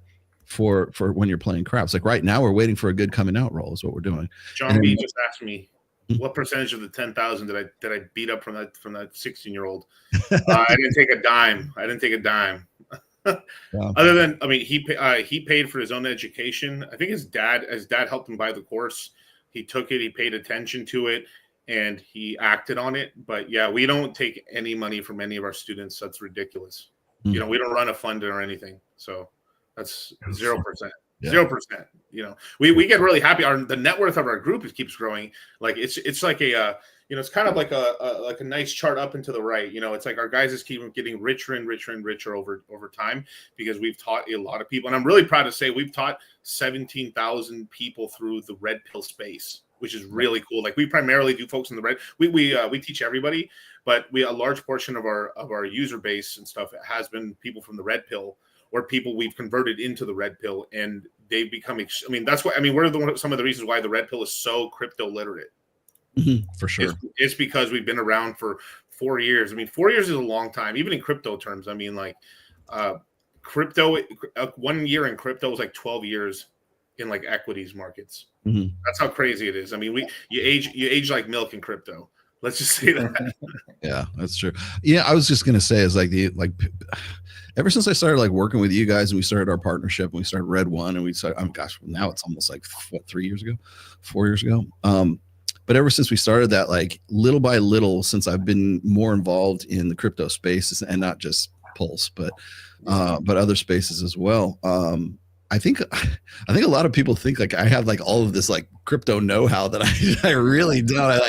I come to you guys for like the lion's share of my understanding of how crypto works and with how the markets, how the mechanics of the markets, and it's either you guys or it's Trader SC. Those are you're my three guys. So if I'm going and Trader SC has been mostly like shit coins this last year too, which have paid off, I will say. I think he's loading back up. His strategies are interesting too, because it's like he will quit a coin at a certain level. Like if it reaches a market cap, he's out, right? If it gets to a certain percentage of the market cap, he might be out. It just sort of depends on what the thing is. Yeah. But then like I'll be like, but it's still going up. Yes, it's still going up. We should still stay in. No. Out now. And so it's discipline. Right. It's not because he doesn't think he can make some more money. It's just that the emotional state that you have to be in. And that's the problem. Like I think with a lot, it's not even just crypto, it's just investors in general. Right. If you see yourself losing a lot of money or something like that, oh my God, you're going to panic. Right. You're going to go into an emotional panic state. Right. Rather than just like sit down, relax, whatever. But then the opposite can be true too. It's like you get to a certain point where you're headed up, that there's a certain point where you get out of it, right? You reach a certain limit and then you get out. And like he's very good at knowing when to fold, when to bug out at the right time. And sometimes I kind of question, I'm like, why would you want, like it's still going up, No, but it's not that it's still going up, it's developing the discipline that you need to pull out when you need to pull out. So yeah, pull-out game isn't weak. It's a psychological. The pull-out game isn't weak, you guys. Yes, I know. Leave it in game. Yeah, I got you. We always tell our guys, right? Don't get married to your coins, right? Like you do emotionally be like, this coin's made me a lot of money. I really like this coin, right? And so like that's one reason why a lot of people stay in. And then you have to be aggressive in taking profits. But when you do take profits as well, right? It's like, okay, is this a meme coin that has like zero utility? It's probably just going to die and go to zero. Or is this something that, is actually being built upon? Are you going to, do something with it? Right. There's like a lot of different scenarios. And so we do teach our guys like, hey, keep a moon bag, which just means, hey, if this coin made you a good chunk of money, let's say you 10x your money, you put 1,000 in, you got out $10,000, leave 500 in there, take that 9,500, go do something else with it. And then, if the thing goes crazy at some point, good, you can make that money too. So there are some people, right, that they're like, because they kind of do get married to their coins a little bit, they have a harder time leaving it totally. But yeah, that discipline is absolutely important. So you want to spike crypto you have? Bro, I always love this comment because people don't truly understand, right? I mean, the average crypto we're invested in, it's usually several $100 million worth of market cap or in the billions. I could ask every guy in the red pill today to put $100 into Bitcoin, and you'd be lucky if you even moved it a fraction of a penny. You have to understand, like, Bitcoin is worth $1 trillion plus. I know this money's fake, you guys, but like $1 trillion. I mean, Ethereum is worth $300 billion. Like, these top assets are so much money. Like, sure, if like let's just say I was let's just say I was promoting a thing that was like $400,000 in market cap, maybe we could maybe move it. But like you have to understand that like there's orders of magnitude of scale of money and stuff where like your $100 isn't going to move shit. It's just more or less you're getting a little piece of the pie, and if that thing goes up pretty high, you can turn that $100 you invested into 1,000 or 1,500. I mean, me and Roll we're seeing it too. You know, we were in Solana and we did very well in a lot of meme coins and stuff, but that was just the flavor of the week that we were like, that was a season, right? In crypto, we have these things called crypto seasons. Oh, it's Sonic season. It's meme coin season. Right now they call it crime season. Yeah. Like David Portnoy launching like 3 rug pulls in a month, you know, talking shit to Kanye. I don't really think he has a hill to stand on, really, realistically. Yeah. So we got to get some questions in here. So let's just go over crypto mindset, because just for the people who don't already know what it is, we've only done this for the last 3 years. So if you don't know that I partner with these guys, I don't know how I'll help you. So let everybody know what the course is about, when it starts, and how late is the registration open? Registration, we usually give anybody who starts with us 5 full days. So let's see, today is Sunday, right? So 23rd, 24th, 25th, 26th, 27th. So yeah, you'll have until the 27th, which is I think Thursday evening, right? So midnight Pacific Standard Time next week. For the link to be open.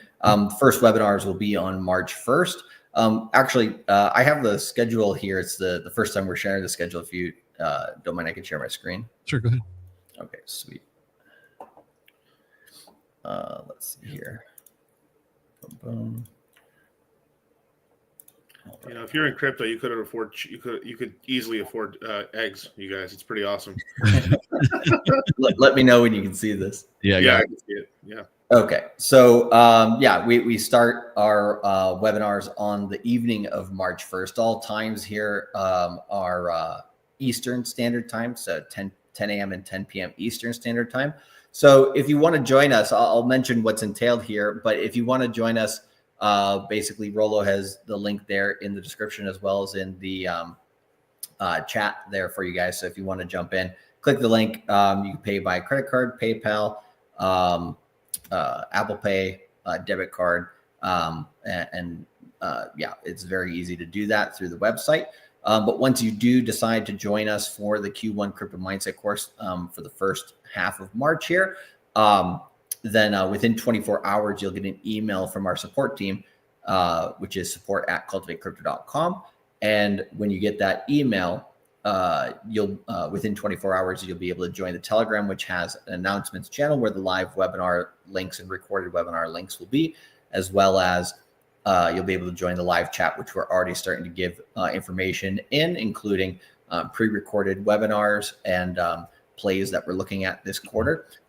So just in terms of what we're doing this quarter, we have always some stuff that we show you guys that's relevant for the quarter, and then some stuff that's a little bit more evergreen. But we always start off with our Q1 thesis, which is just what do we expect the crypto market to do for the next 3 months. We're already in the middle of quarter 1, but the reason why we put the Crypto Mindset course at this time is because we're currently in the last 1 week to 10 days of a 60-day cycle. And what that means is every 60 days, Bitcoin has a new pattern that is a continuation of its previous pattern, but it's a little bit different. And so during that 60-day cycle, we want to get you guys in during the low periods. As Miguel mentioned before, we come on when Bitcoin's all-time highs, when there's all sorts of stuff happening with price to try to sell you something. But in this case, we want you guys to get in when the market's best to be buying, and then learn all of this information. Whether you're brand new to crypto or you're advanced in crypto, there's always something new here for you. And then we bring you throughout the quarter into a place where, hey, we want to take profits, or we want to hold and continue because the market's continuing to look good. So the Q1 thesis is what we expect throughout the quarter. We give you our main scenario plus any things to look out for that could shift or adjust what we're looking at in the market. Big macro news and stuff like that. Yeah. Yeah, exactly. And Miguel definitely goes over, all the stuff that's happening with the Fed, the stuff that, we talk about the S&P 500, we talk about CPI, inflation, all that stuff. So this is really freaking encompassing, from all the way from altcoins all the way up to, your macro S&P 500. So we look at all of that. Then we do the top 50 coin list and our top portfolio strategies. This is to get you guys looking at, okay, yeah, there are now millions of cryptocurrencies out there, hundreds of thousands at least, right? Which ones are good? So we create a top 50 coin list every quarter of the most relevant coins for you to look at and different reasons to be looking at them or not. But yeah, we distill that down for you guys. That usually takes me and Miguel quite a bit of time, but it's something that we stay up on quarter on quarter. And we also go through portfolio strategies, which is like, hey, I don't have too much time. I just want to buy and hold, but I want to know what to buy and I want to know when to take profits. We have from there all the way to the person who's been in crypto a long time. They have, 25 different coins and they really want to kind of prune and hedge what they're doing. Then we can kind of just like, we can look at what people are doing generally with their portfolios and then say, okay, here's how to adjust. Here's the best kind of strategy for where we're at right now in the market. And then this is the most important one, I feel. A lot of the time people tend to miss this one, which is risk management. Risk management absolutely is crucial because if you do not manage your risk, you will lose all your money, whether, you just basically don't be stupid with your money. Here's how to, even balance. The old way to say it would be to balance your checkbook, but we even talk about balancing, your debt and other stuff in there. We actually have Mike, who is a risk management professional. He did this for corporations actually before he joined our team. And so we go through that in a lot of depth. And then the last two here before I'll hand it over to Miguel are our technical analysis and best swing trades in Q1. So if you don't know anything about technical analysis, we get you enough information here so you're on the same page. But if you do know technical analysis, I add what is kind of the best technical analysis for crypto. How does it differ from traditional markets? And how can you really use Bitcoin's analysis and Ethereum analysis to properly analyze the altcoins and what they're going to do from there, whether they're correlated or not. And then we, before our first break, we have 2 days on, and then you can see here, we have the third off. So we have a bit of a break within there. But the best swing trades for Q1, what I'm going to do this quarter for our guys is we're going to get into like a handful of trades for the quarter. This bull cycle, we've had some mini alt seasons, and sometimes people, aren't as aggressive in taking profits. So this one, what I'm going to do for you guys this quarter is basically show you how to scout a 60-day cycle low on Bitcoin, how to find the altcoins that are the best correlated to that, so that you can find an easy way to take profits during the quarter. And you can do that, with the majority of your portfolio, or you can do that with just some swing trades, or you can do that with just a small percentage of your portfolio, however you want to do that. But we're going to give that information in there. But that's just like the first, half or third. In the middle here, we do have the Pulse Chain Conference. That's why between the 5th to the 10th, there's that bit of gap in there. But yeah, I don't know if you want to mention some of this other stuff here, Miguel. Yeah, so after the conference on March 10th, we're going to on-chain analytics, which is basically how we track the largest investors within Bitcoin, Ethereum, and some of their meme coins or altcoins or other coins that were invested into, protocol tokens. And are they buying? Are they selling? What are these wallets doing and stuff like that? Or does it look actually like, oh, it's the whales are actually accumulating right now, even though the price is choppy? That's good. Or like, wow, the top guys are all dumping. They're all starting to sell right now slowly. Uh-oh, that's a problem. So we go over the best of that. Then in the afternoon, I go fundamental analysis, which basically how to actually do research on a cryptocurrency. I'm the FA, Charlie's TA, right? And TA just doesn't stand for tits and ass, right? But I do FA, and basically I show you how to find a coin, how to research a coin. Is it a scam? Is it not a scam?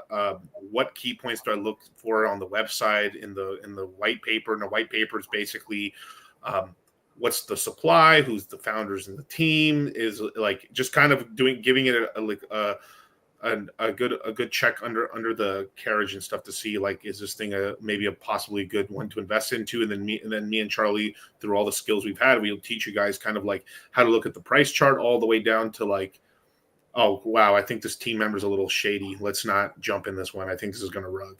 And that's kind of some of the important stuff. Then from there, new coin launch.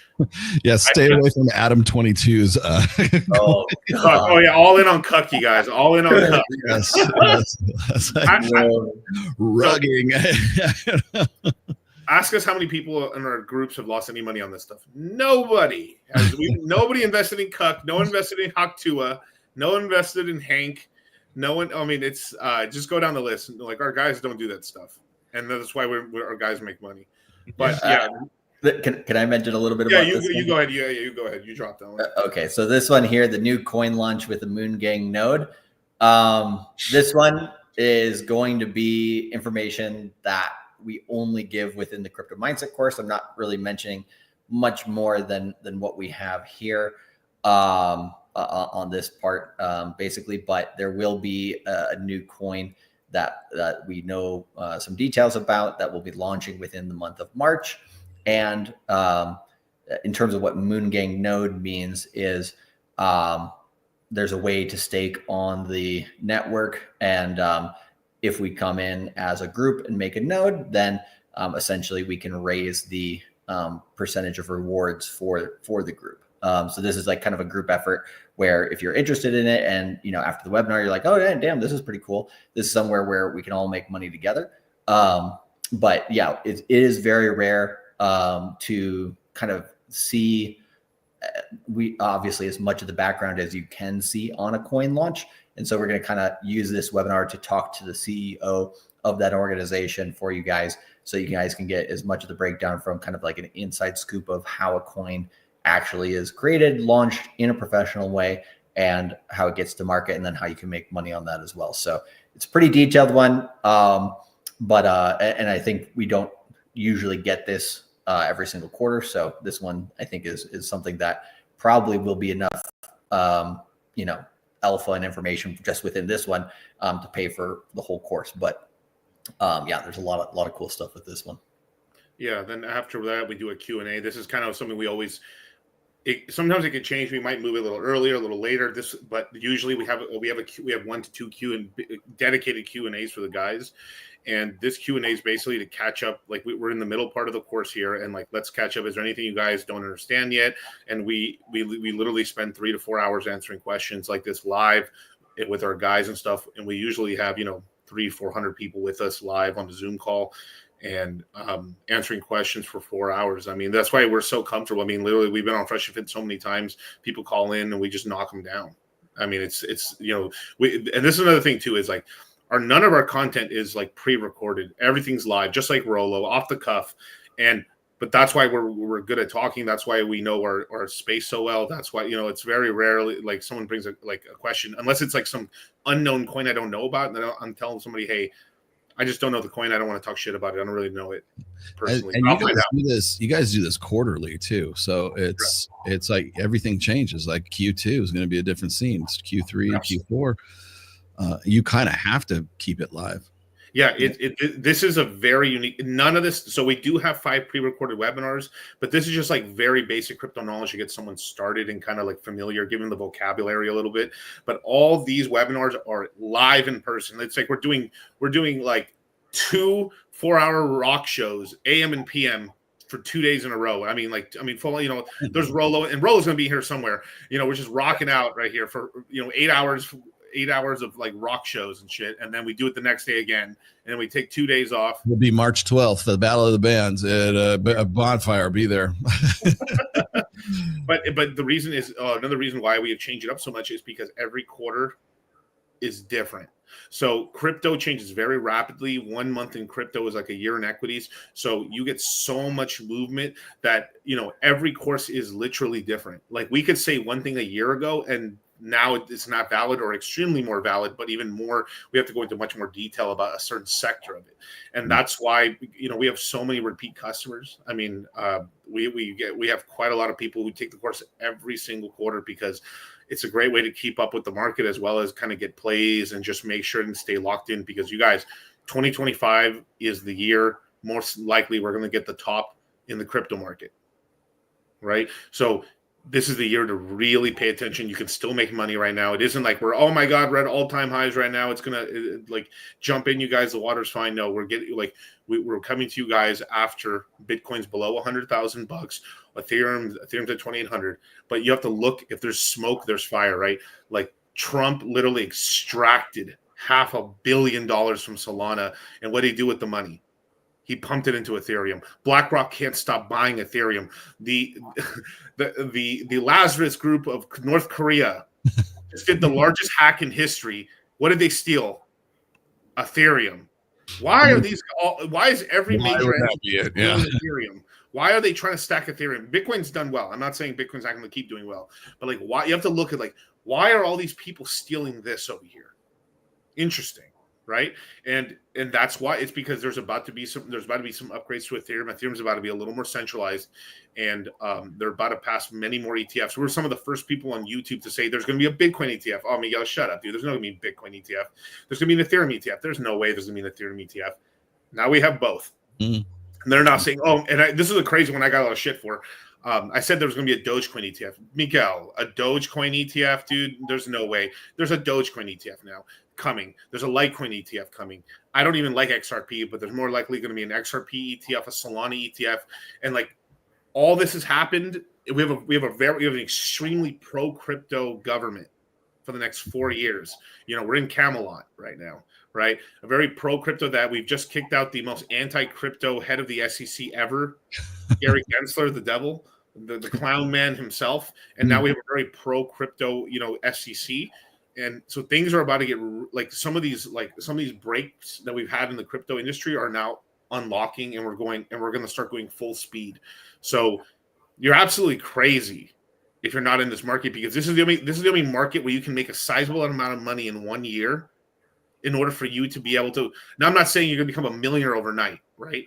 Some guys do, but on average, you'd be able to make 5-10 times your money in a year and put that away and be able to start a business, have some savings, maybe finally get a girlfriend. I don't know, get a car. Every single story, but like take your life and just get to the next level or get 2 levels above. And it's really just more of like, you have to understand, like most people are like, oh, I love making millionaires. So my favorite thing is to give people their first 100,000. Yeah. That first 100,000, I said this on Fresh and Fit the other day, is that first 100,000 is so powerful, because I'm not talking about buying like watches or cars or ridiculous or houses. I'm talking about like that first 100,000 is like, you're not worried about your rent anymore. You're not worried about your bills anymore. You can go to the restaurant. You can go to get your groceries. Gasoline isn't a problem anymore. And now you got, for the first time in your life, you got a little breathing room. You're like, shit, I got a cushion. And now I can start thinking logically, okay, I'm out of survival mode. Time to go get mine. Let's plan. Let's scheme right here. And then someone can decide, fuck it, I'm leaving my work. I'm going to give YouTube a shot. Or I'm going to give social media a shot because I've always dreamed about it. Or like, I've always wanted to do this side business. I'm going to quit my job. I've got enough runway here. I'm going to really go for my dreams. What's so wrong about going after your dreams? Everything, Miguel. Everything. Like, I've always, this is something I always respected. This is, Charlie for it and stuff and everything like that, because there's a moment in every guy's life. Sometimes it happens at 23. Sometimes it happens at 33. Sometimes it happens at 38.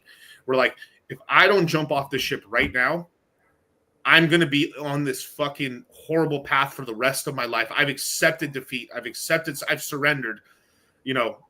I'm basically going to, I'm going to stay like a wage slave for the rest of my life. Or I'm going to stay in corporate America for the rest of my life. And this is going to be me. I'm corporate slave 502. And then with my wife 304. 304. And if that's what you want for your life, you can turn it off. Turn off the screen. Go ahead. Walk away right now. But if you don't, but since you're here on Rollo Tomassi, the Godfather, right? The real Godfather of the Manosphere, right? Of the red pill, right? You still have some hope in your heart. Crypto mindset. You can do it. There you go. And I would say, like, of all this stuff, right? Like, we always have people every single quarter being like, well, what do you call it? That portfolio strategy webinar really did it for me, because my portfolio was janky as shit. And I had just gotten into too many shit coins, and I really had to consolidate. And now, I've made a lot more money the next quarter. Or, they'll say, like, I didn't know anything about Pulse Chain. I didn't actually realize that There's, multiple ways to make money here that I've never seen in other ecosystems of crypto, right? There's people who are like, I've never seen a new coin launch, right before my eyes. I've seen new coins launch, but I've never, I don't know anything about the background, what's happening with them.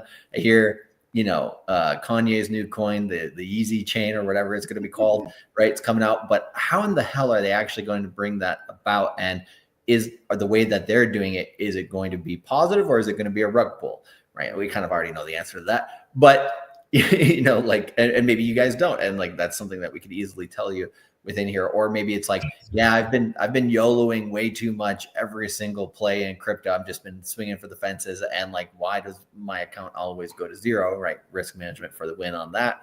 And, sometimes people are like, well, I don't know anybody in this industry. I've been in this industry for like 4 to 8 years and I've made some money, but like, I don't know how to network within this industry. I kind of need like a little bit of an in somewhere. Well, we have founders. We have 3 founder webinars here for you guys. The coin launch one, surprise one here for you guys, as well as the Sonic Ecosystem, $24 million, right? He was called $24 now that Shadow has come out. He's called $24 million. And his coin, like Miguel said earlier in the stream, has made so much money for a lot of people in our group. And like each of these areas is a totally different, like, layer 1 ecosystem within crypto. And so we've had people in previous webinars, actually during the Q&A, they get to talk to, Akira and Warwick, or other people within the industry. And when they ask them questions, like we had one guy pitch himself for a job a couple of years ago, right? And the company hired him.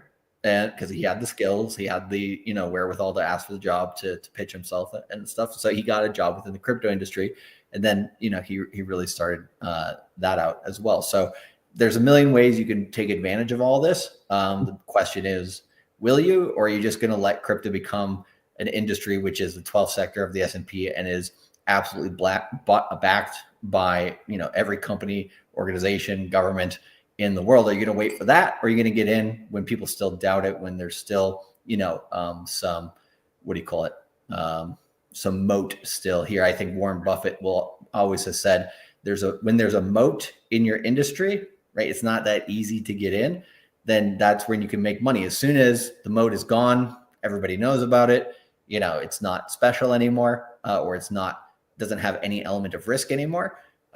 Then you're not going to make as much money there. So that's one of the reasons as well why crypto is so valuable right now, because people still are like, how do I open up a wallet? How do I move coins? How do I know which exchange is good, which is not? Like, there's so much uncertainty out here. I'm still learning stuff about that too. It's like, now I'm working with Phantom. I got MetaMask. I got the what's the other one you told me about, Miguel? I can't remember that. The other one.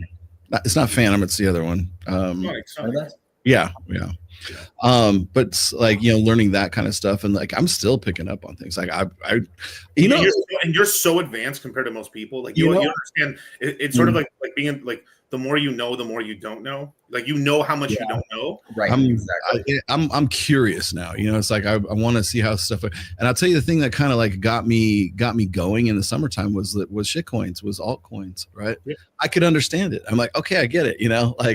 Like it's one thing, because up until probably like June of last year, it's like, okay, we're gonna figure out what this company's about. We're gonna figure out what this coin is. When's the launch? What's the network it's on? Blah blah blah. And I was still trying to figure out like the difference between eHex and like pHex at that time, right? Those other shit. And then along comes Kittenheimer. You cat, I think I'll put some money into Kittenheimer or Frog or Bird. You get so you go to you get this like master's degree in crypto, and it's like, yeah, that's a cute cat. I think I'll give it some money. So let's put some money into it. Or Ponke. Oh, that's a cute monkey. Let's put this in there. And you're making money off of it. But it's like you have no idea. I think that's probably one of the reasons why a guy like Portnoy, or who it's tragic because I kind of like Portnoy, but like Adam 22 or like the Tate coin or whatever else it is, like or Haktua coin, whatever, they're gonna it's a rug waiting to happen. Okay. And it's like, if you don't know, I mean, that just the very fact that it's Haktua girl, it's gonna be a pull, right? I will give Tate at least this is like, he's still promoting his coin, and that's actually the main thing why the celebrity coins fail so hard, is that the celebrity promotes it for like a week to like a day, and then literally scrubs are like, "Oh no, I was hacked. I don't know how that happened. It's just, that wasn't me, you guys." And they received the payment, right? We're like knowing it's going to go down. Yeah, Tate, he's added it to his business, so it's like the Tate one's a lot more legit than the rest of these. The problem I had with the Tate coin is like he went through, because I remember the days when he was saying, "Oh fuck crypto, I never want to get into crypto." Right? Yeah. He was so anti-crypto until he wasn't. And then now suddenly, I can make a lot of money off of this. And I will say he is still in it. That's good to his credit. At least he's still doing it. But he's still in it, yeah. But I like, because I know the background of these guys, I'm like, maybe I'm not going to get into that because I don't know if it's going to be a pull. But to his credit, it hasn't been. But if you're going to say I hate crypto and then like a year later go, here's my coin, I'm going to be a little hesitant to get into your crypto. So let me put it in red pill terms. The red pill is the wall. We're undefeated. Eventually, we're going to get you. It doesn't matter. Like it doesn't matter if you're an equities guy. One day your equities are going to be tokenized. It doesn't matter if you're in real estate. One day they're going to fractionalize and tokenize fractional real estate. At some point, it's either going to be before 2029 or before 2033. It's one of those two. So within the next, what's that? 8 years. All that's going to be the case. The wall cometh. The wall cometh. No one defeats the wall. Right. No. And it doesn't matter. Like you have to even Michael Saylor, who's like such a staunch advocate for Bitcoin. In 2013, he was like, Bitcoin's trash. It's just going to zero. I hate it. All the tweets exist. And now he's like, this is single-handedly the greatest investment and it's the most incredible invention of mankind since the invention of fire. Like this is energy. This is incredible. Like, I mean, I play a meme on my show about the ridiculous shit that Bitcoiners say. He's like, it doesn't matter if you sell everything you have, sell your savings, sell your 401k. It doesn't matter if you've had a family business in your family for over 150 years. Buy it, sell it, mortgage it, and buy the greatest asset in humankind, Bitcoin. Yeah, Pulse Latina for the win. That's right. I gotta throw this on. This is too good. I highly recommend their course. I have been in several of them. They cover all the topics soup to nuts. Also, unlike most educators or YouTubers, they don't take sponsorships. It's all education with full integrity. And I 100% agree. You guys have been doing this like forever. So you guys are not a rug. We're the longest running cryptocurrency education course. It is. Yeah. We're literally the longest running. As far as I know, you guys are the only one that I know anyways who does it quarterly. So and does it live. Like the only other crypto courses I've ever seen have been either free ones which you download and they're all pre-recorded and the information's probably 2 cycles old, meaning over 8 years old, and like it's not relevant anymore, or it's some sort of paid, like what's that? I could even forget what it's like Teachable or whatever those types of things are, where you can upload stuff. Kajabi, yeah. They'll like upload them onto like some Coursera stuff or whatever, and then they'll be like, hey, here's one for like $100, and it'll teach you. Like some of those might be useful for like security or like of things, but like they really don't teach you how to make money. Even if you go to MIT, right? Gary Gensler is hired back at MIT. Talking about crypto and talking about blockchain stuff. And yeah, if you're at MIT, Stanford, you can get some of the best education on how a blockchain works, right? How the network is verified versus proof of work versus proof of stake and stuff like that. But that's not what's going to make you money in this industry, right? Yeah. And so we do tell you guys about those things, especially if you have those questions, but we don't want to cater to like, here's what a blockchain is and the basics. It's like, no, here's how this industry is changing the world. Here's how it's happening day to day, month to month, week to week, year to year, and cycle to cycle. But then also, here's how you can utilize that. Here's the ways that you can lose if you try to utilize it improperly. It's like how to use a knife, right? Here's how to use a knife to cut a steak. Here's how to not use a knife to murder somebody, or how to like make sure to not cut yourself, right? It's like all about using the tools in the proper way. So that you can basically get up to date with the industry or get up to speed with the industry as fast as possible, whichever state you're in. Right. Yeah. Speed kills in crypto, right? And like in crypto, you're the only person. Like it's the only industry where you can get the house edge. Like in the casino, we're playing against the house has the edge on us. in crypto, if you take the course and you kind of follow us throughout the cycle, you have the edge over the normie guy coming in, right? Like you got to remember, like, you know, if you go to let's just say if you want to do a little market research, let's just say you're in Miami, you want to do a little market research, it should be fun. Just take yourself down to, I don't know, one of the popular establishments of the night, and if these 304s like aren't talking about crypto, it's a good time to buy crypto. Like I get scared if you're at a strip club, if you're at Booty Trap by the River with Fresh, and with Booty Trap by the River, and you're with Fresh in Miami, and then every chick's like, oh, and I accept crypto, honey, or like it's like, oh, you're like, oh yeah, I have crypto. Which coin's doing? Ooh boy, I think we're getting a little hot. Like this is something that I want you to have the baby. Did you hear about that guy recently who had some lady steal $800,000 of his crypto? Yeah.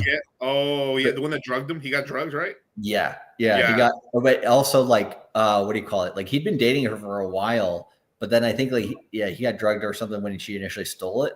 I can't remember all the details, but he'd been really successful in crypto. He had a yacht.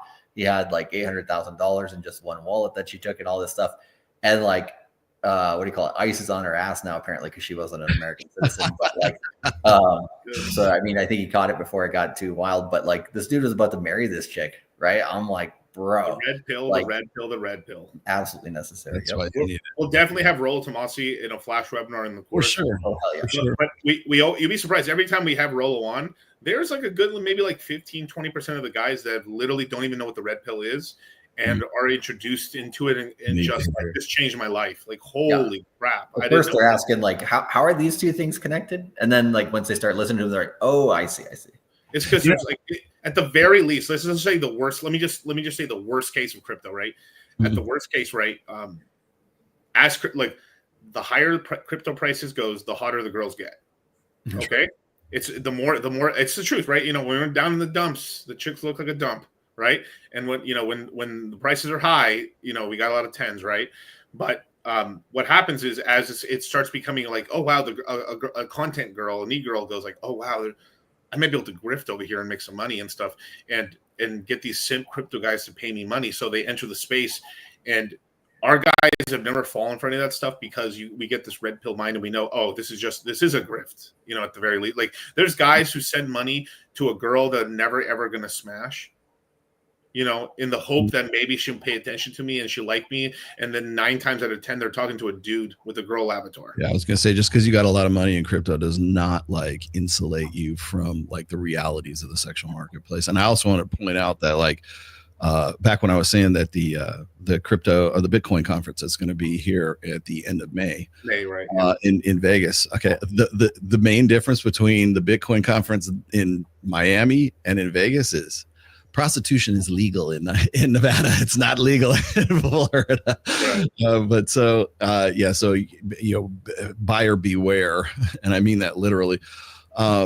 The one of the things that I've always discovered about like the crossover between the red pill and the crypto space is that a lot of the guys become marks, and I don't want to see these guys like fucking, you know how long it takes to like, oh, is this a get rich quick scheme? No, it's a get rich slow scheme as far as it's like I wish it was that way, but it would be great if that was the case. But the thing is the problem is it's like, even if it's a get rich quick, it's still too much, too young, too fast. So like that dude got scammed out of $800,000 out of his wallet, you know, for whatever. Like how good a fucking persuader would that chick have to be to say, oh, give me a keys to your wallet kind of thing. You know, it's like, it's insane. What she did was she was like, oh, I'm really interested in this. I'm glad you've made some money or whatever. Can you teach me? Yeah. Teach me how to do that. What can you teach me? Yeah, exactly. And yeah, and if the guy thinks he's gonna get laid, he's gonna throw that kind of. God, I can't even believe throwing that kind of money down. You know how much pussy you could get for $800,000 in Vegas? You can literally buy a stable. Yes. Yeah. Unbelievable. But taking the stallion level of. I think that's probably the number one question I get when I do like these Q&As and I do stuff like with you guys is like, how do I protect myself? And I think it was Mike Sartain, and I thought this was a great analogy. Like Mike Sartain made the comparison between me and him. Like I do my Reignite program to sort of like help guys sort of like recreate, you know, unfuck their lives more or less. And then so Mike looked at it this way: says if we were a football team, Rolo would be the defensive coordinator and Mike would be the offensive coordinator. And so he will teach you how to go out there into the clubs and how to, do social circle game. And you'll like MOA is really, really great at that.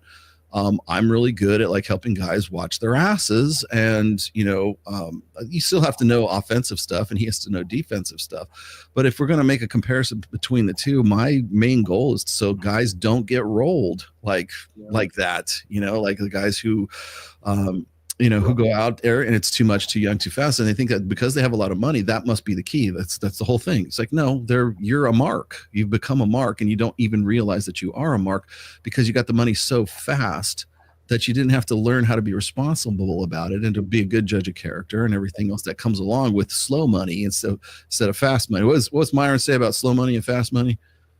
Like fast money brings slow problems or some shit like that. Fast money brings fast problems and slow money brings slow problems. Yeah, it's problems. More money, more problems. And if you get it quick, you can lose it quick. Yeah, it's the same thing as like NFL players, NBA players, any sports related stuff, because like before, obviously NIL stuff will change this a little bit, but it's probably even worse now for people who are doing the NIL stuff because they're younger when they get the money then, right? Which is, I think Deion Sanders actually had, I forget who it was, but it was some lady come into when he started college coaching. He was like, okay, this basically this 304 lady, right, comes into the thing and like tells the whole team exactly how she fucking. It's Brittany Renner, yeah, but Brittany Renner. That's the one, yeah. How she masterclass, right? And I was just like that's what people exactly. That's what people need, and so it's like. It's the same thing with crypto. Like when you get that money quick, it's like, yeah, it's easy to be like, okay, this doesn't mean as much to you. And then you get rid of it. But then like, you realize like, oh shit, these numbers are actually like real money and like stuff like that. So like realizing it's realizing this defense before you even go on offense is important, because if you don't know risk management of people versus yourself, like you're always going to lose it. And people even have this situation with their own families, right? Like families will be like, oh, you made this money, now buy me a house, buy me a car. Yeah. Right. Remember that time when we were kids and I gave you an ice cream? Yeah. So people get ran with money, not just in, romantic relationships, but also in all aspects of their lives. Yeah. It's like winning the lottery and suddenly everybody's your friend. Like that's why I remember when I was working in casino marketing, and if we had like a big jackpot, like close to $1 million, we would never use pictures. We would never use last names or anything like that, because they wouldn't want their friends to know that they suddenly came into all this money, because the first thing they do is they get home and there's this line of people out there with their hands out, Yep. Rolo, remember that one time I brought you out to Vegas and stuff from it? Like, it's yeah. I thought we were bros, man. Bro, remember back in the 80s when we were in that band, you said you were going to buy me that guitar, man? Like, I've been waiting this whole time. Hey, dude. Man, my mom's on dialysis. Can you like help me out here? Exactly. All right, guys. Well, I'll let you go here, but before we do, give them the dates and when the registration closes and everything else. Yeah. So for you guys, for Rolo Tomasi Enterprise Corporation, yes, LLC. Use my link. Yeah, use the Rolo Tomasi link. Sales for will be closing on the 27th at midnight Pacific Standard Time. The classes will start March 1st. Cool. It's gonna be 2 days on, 2 days off. 2 days on, 2 days off. And on those days off, you can if let's just say for some reason you're working, all of them are recorded, and within less than 24 hours they'll be up. And you'll be able to watch them. So if let's just say you work, oh crap, I missed the morning one. It's okay. You can rewatch it on the off day and kind of catch up and stuff. That's why we have those 2 rest days, in order for people to watch and kind of catch up a little bit, as well as ask some questions. So yeah, Mark wants to know, does Rolo have a coupon code for us? No, it's not a coupon. Just use the link. That goes straight to my affiliate link. So there you go. Longest running crypto course. Go ask a bunch of cryptocurrency people. Go ask a bunch of red pill people. We've been in the space for a long time. Now there's a bunch of volatility, but with volatility you can make money. It's just but being smart, and taking profits. We're gonna be hammering on people this year about like, hey, bro, you're up 15 times, or you're up, damn dude, you had $10,000 portfolio, you're up at 150, bro. Take 50 G's out. Don't be dumb. Put it away. Exactly. Yeah, Get don't that money up, baby. become like me. Bitcoin. Cycle it over, bro. Kittenheimer to the moon, man. Let's get it. Yes. Bertram the Pomeranian. You'll make all kinds of Buy money. the NFT. No. Yeah. Trader Z still saying a billions. I'm like, all right, let's go. Send it. That was great for a while. Yeah, it was. I liked the Pomeranian one. It was good for a bit. But anyways, okay, cool. And then you said in between, what is it, the 6th and the 9th, you're doing something else? Yeah, we're speaking at a conference, and we're going to be. I think we're going to throw an after party. We're throwing an after party for the conference on the 6th, and then we're going to be at the event in Vegas for the rest of from the 6th to the 9th. So definitely, Rolo, tell us when you're coming back. As soon as I get back, I'll be back on the morning of the 7th because I got to be in LA for Babes in Toyland. But as soon as I get back, I'll 7th, 8th, and 9th, I'll be around. So just we'll probably make it in time for the a last part of the conference, as well as like a golf tournament as well. Where at? I'm not sure where the golf tournament's at, but our boy RG3 is a golf tournament, but he's gonna have custom made cigars for everybody made. It's pretty cool, man. Shout out to RG3, the pirate. Wow. I think you met him a bunch of times already. Oh yeah. I'll do anything with RG3. Tell him I still need to get that electric longboard so we can go out on our longboards. Right. I'll let him know. All right, guys. Thanks for joining us. I'll see you guys. I'll see you soon. Yep. Take it easy, guys. All right. Bye-bye. Well, there we have it. Everybody good? Are we all up on our crypto now? Good. So the announcements. You guys already know about the Battle of the Bands. That's going to be on the 12th. Let's remember that on the 6th, I will be in Los Angeles. I'll be 5th, 6th, and then I'll be driving back on the morning of the 7th. That is Babes in Toyland. It'll be at Academy, the Academy Club. It's a convention center club in Hollywood.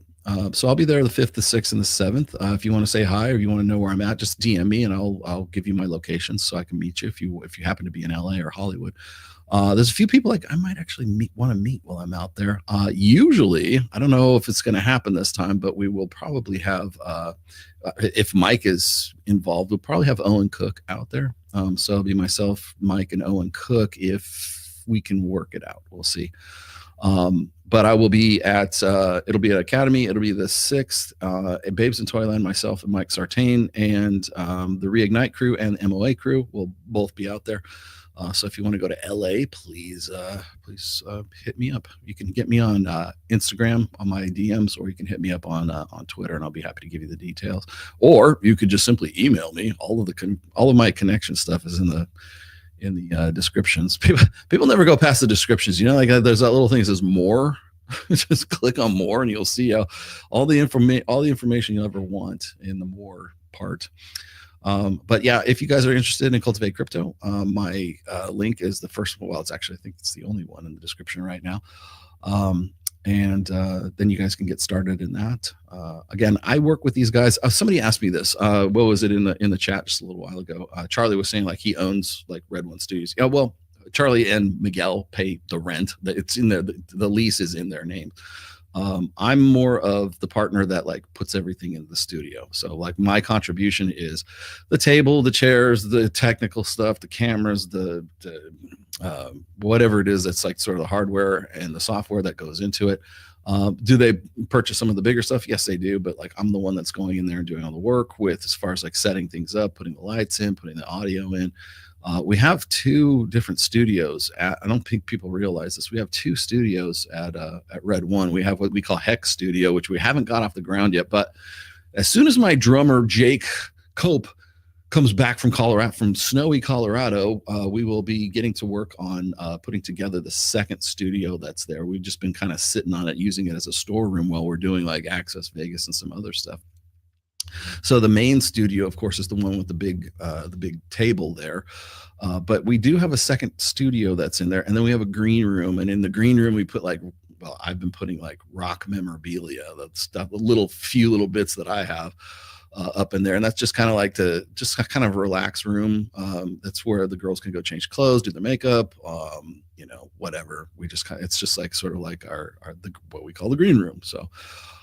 But as far as who's paying the rent, it's Miguel and Charlie are paying the rent on it. But we all make our contributions, so it's still a partnership. Nothing gets done unless I go out there and clean the damn place up. So yeah. Why do people even need studios? I've got a pretty good studio here, right? I mean, I've got 3 different lights. I've got I don't need a studio. I can do this show by myself, but it's nice to have. It's I'll quite honestly, it's a point of pride. I don't think a lot of people realize that what we had to do, what we had to go through to get the studio in the first place. But it's because, if you look at, could Myron and Fresh be doing Fresh and Fit in a home studio like this? No, they can't. You got to remember, like, when you're putting together, like, it depends on the kind of show that you want to put together. But for me, doing like a one-man show, sure, this is just fine. But it's nice to have Kyle, right? I mean, Kyle's almost like a new member of the show, of this show anyways, when I'm down there doing it with him. But it's great to be able to bounce ideas. It's almost like Steven Crowder's thing. Like, does Crowder need that staff? He could do it by himself. I'm basically running the board while I'm doing the show at the same time. I can switch cameras. I got a two camera rig here. But that's bright, man. I need to do something with the background on that one. So you can see the difference between the two. Those are almost both the same cameras too. Do I need a student for this show? Probably not, unless I have guests and stuff like that. But for Access Vegas, most definitely. We were working with Sticky Paws for the longest time, and then Sticky Paws kind of went tits up. They mismanaged a lot of stuff not through no fault of ours. We were just one show amongst many. But yeah, Kyle's great, man. I think Kyle's he's like if you ever watch Steven Crowder, like, he has his boys in there with him. I kind of look at Kyle as sort of a member of the show, like, for at least the last year. So yeah. So I wanted to get into a couple of other things here before I let you go. We did actually have a theme today. And by the way, if you guys want to ask questions or whatever, feel free. I thought this was kind of an interesting one. Homath's now soul math. I have interest. AI soul. What the fuck does that mean, Jesse? It's time to put the bong down. I don't know what you mean by AI soul, but there you go. But I will say this: I have noticed a qualifiable difference in the posts that I'm seeing from Homath, where it used to be more like red pill based, and on his little drawings and stuff like that. And if you look at him on Twitter now, it's almost like he's a different dude. I think a lot of people think of this is just my own observation, but I'll give you my unsolicited opinion here. I think that a lot of guys who get into the red pill space eventually, usually could be anywhere between 6 to 18 months, will go through this transformation, right? They're in it for good, or they're going to pivot because they can't hang with the truth anymore. It's too horrible for them. And I think that's probably what's going on with Homath right now. And I've seen this happen with other creators too. Like if you look at like Joker, or you look at like CGA, they're in it for the long haul. Like, they've been at it for a while now. Okay, so credit where it's due. But I'm familiar with other creators where they're just in it to sort of like get the money and grab the money, get the bag and run, right? Okay, that they're gonna just pivot out to whatever it is. And then there's the guys who get into it, and it's like groundbreaking. Hey, Rollo, I read your book. I think it's fantastic, yada, yada, yada. And then they go through this soul searching like phase. And it's like, either they take it, then they accept the red pill, and they accept that awareness that the red pill gives to them, right? The understanding of intersexual dynamics, or they don't. And I think Homath understands that he has really no choice but to sort of like accept it. But I think that Homath, and I don't know the kid's name, but like, I think that he came into this with the best of intentions. But then after a while, through either reading my work or doing his own thing or whatever else, been part of the community for too long, it ends up conflicting with their ego investments in their religion. or their ideology or their politics or whatever, right? And I think that that's kind of like the point that Homath is at right now. That's why he's got kind of political and racial and religious. So it's almost like a pivot, but it's not an intentional pivot. It's almost like a pivot because it's inevitable for these guys, and it's too horrible to accept, and so they have to sort of like find some way to buffer those feelings of like dread or nihilism or whatever it is by sort of trying to find some kind of reconciliation with whatever their religious beliefs were. And by the way, that's not just limited to Homath. There's some more conspicuous people, such as like I look at religious. Well, they're not even really religious content creators, but they're just sort of halfway in and halfway out. Like I could say like Russell Brand, like talking to Lily Phillips or whatever. I'm a man of God now, bro. You're Russell fucking Brand, okay? That dude's lost it. But I think that if you like deep down inside, like the still small voice, right? The deep down inside, I think if you looked at Russell Brand's still the same dude he is. It's almost as if he does his shows to affirm or to reinforce this belief set or this new sort of way of thinking about himself or whatever. And it's almost like it's like being a dry drunk, right? I am no longer a drunk. Well, yeah, but you still have drunk tendencies. You would want to be an alcoholic. If you could get away with being an alcoholic and not have to worry about like the negative impact of being an alcoholic, you would be an alcoholic, right? People who quit drinking just quit. It's no longer for me.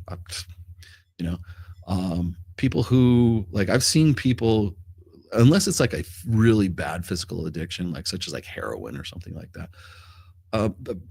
People who want to make a change usually do so because they're at a point of like such pain that they have to make, it's inevitable. They have to make that. Most people don't change unless they're forced to do so. Unless there's some sort of like crisis or there's some trauma. I talk about this in damn near all my books, right? People come to the red pill because of a point of trauma. Because most people don't want to be told they're wrong. They don't want to be told, hey man, the way you think is bullshit. That's why people resist the red pill, especially more religious people, because what they tend to do is they mix their blue pill conditioning into their religious beliefs or their spirituality. It doesn't even have to be religious. It could be just like, I'm spiritual and not religious. It can be, you can still mix blue pill into that kind of shit, like that new agey crap too, right? That's what Justin Baldoni does. Justin Baldoni is anything but a Christian, right? But or religious in any way. It's all this new age crystal-y, let's go drum circle religion, right? But you can still most definitely mix blue pill, conditioning into them. In fact, most of these sort of hippy dippy, cuttlefish, like sneaky fucker game guys, they believe it. Oh, do they believe this, or is this really a grift for them? No, they buy into it. They would pass a polygraph test if you were to ask them if they really believed in these certain principles. And I've said even in my book, Religion, my fourth book, I was like, that's the hardest thing to do, is to sort of separate the blue pill from your religious beliefs, right? I still have a faith. I'm about the red pill, obviously, but that's hard to do. It's hard to reconcile that, especially if that's what you've been taught from the time you were like 5 years old, right? If your understanding of intersexual dynamics comes from what your religious family told you, or what your church culture has told you, and you mix that in with the like sort of this blue pill understanding with your religious beliefs, that is a tough nut to crack. Those guys are real. Like, you want to talk about people who are really resistant, like they will create podcasts like dedicated to fuck with you.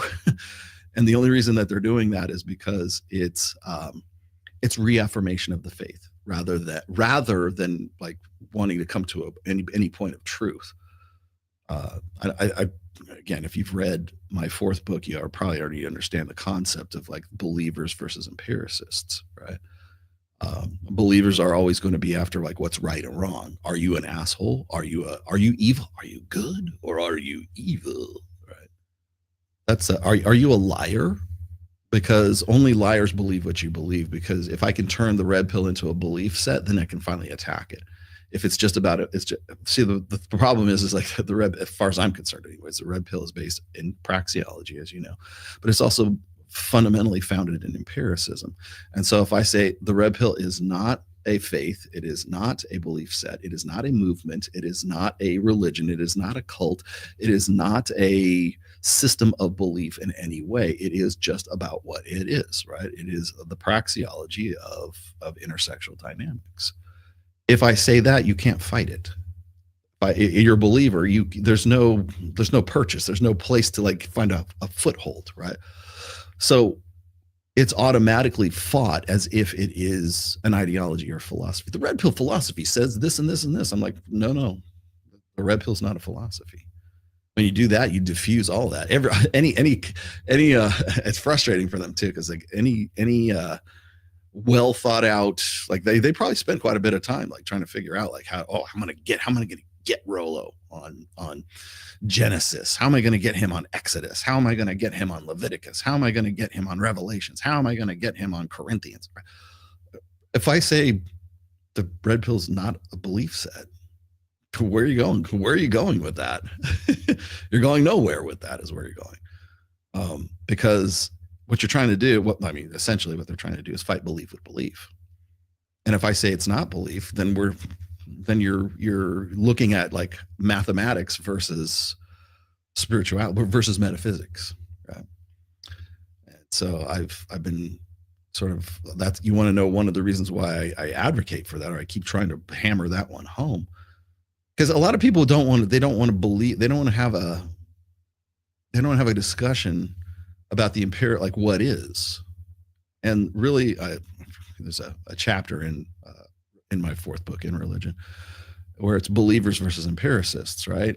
It's titled something different, but that's essentially what the topic is.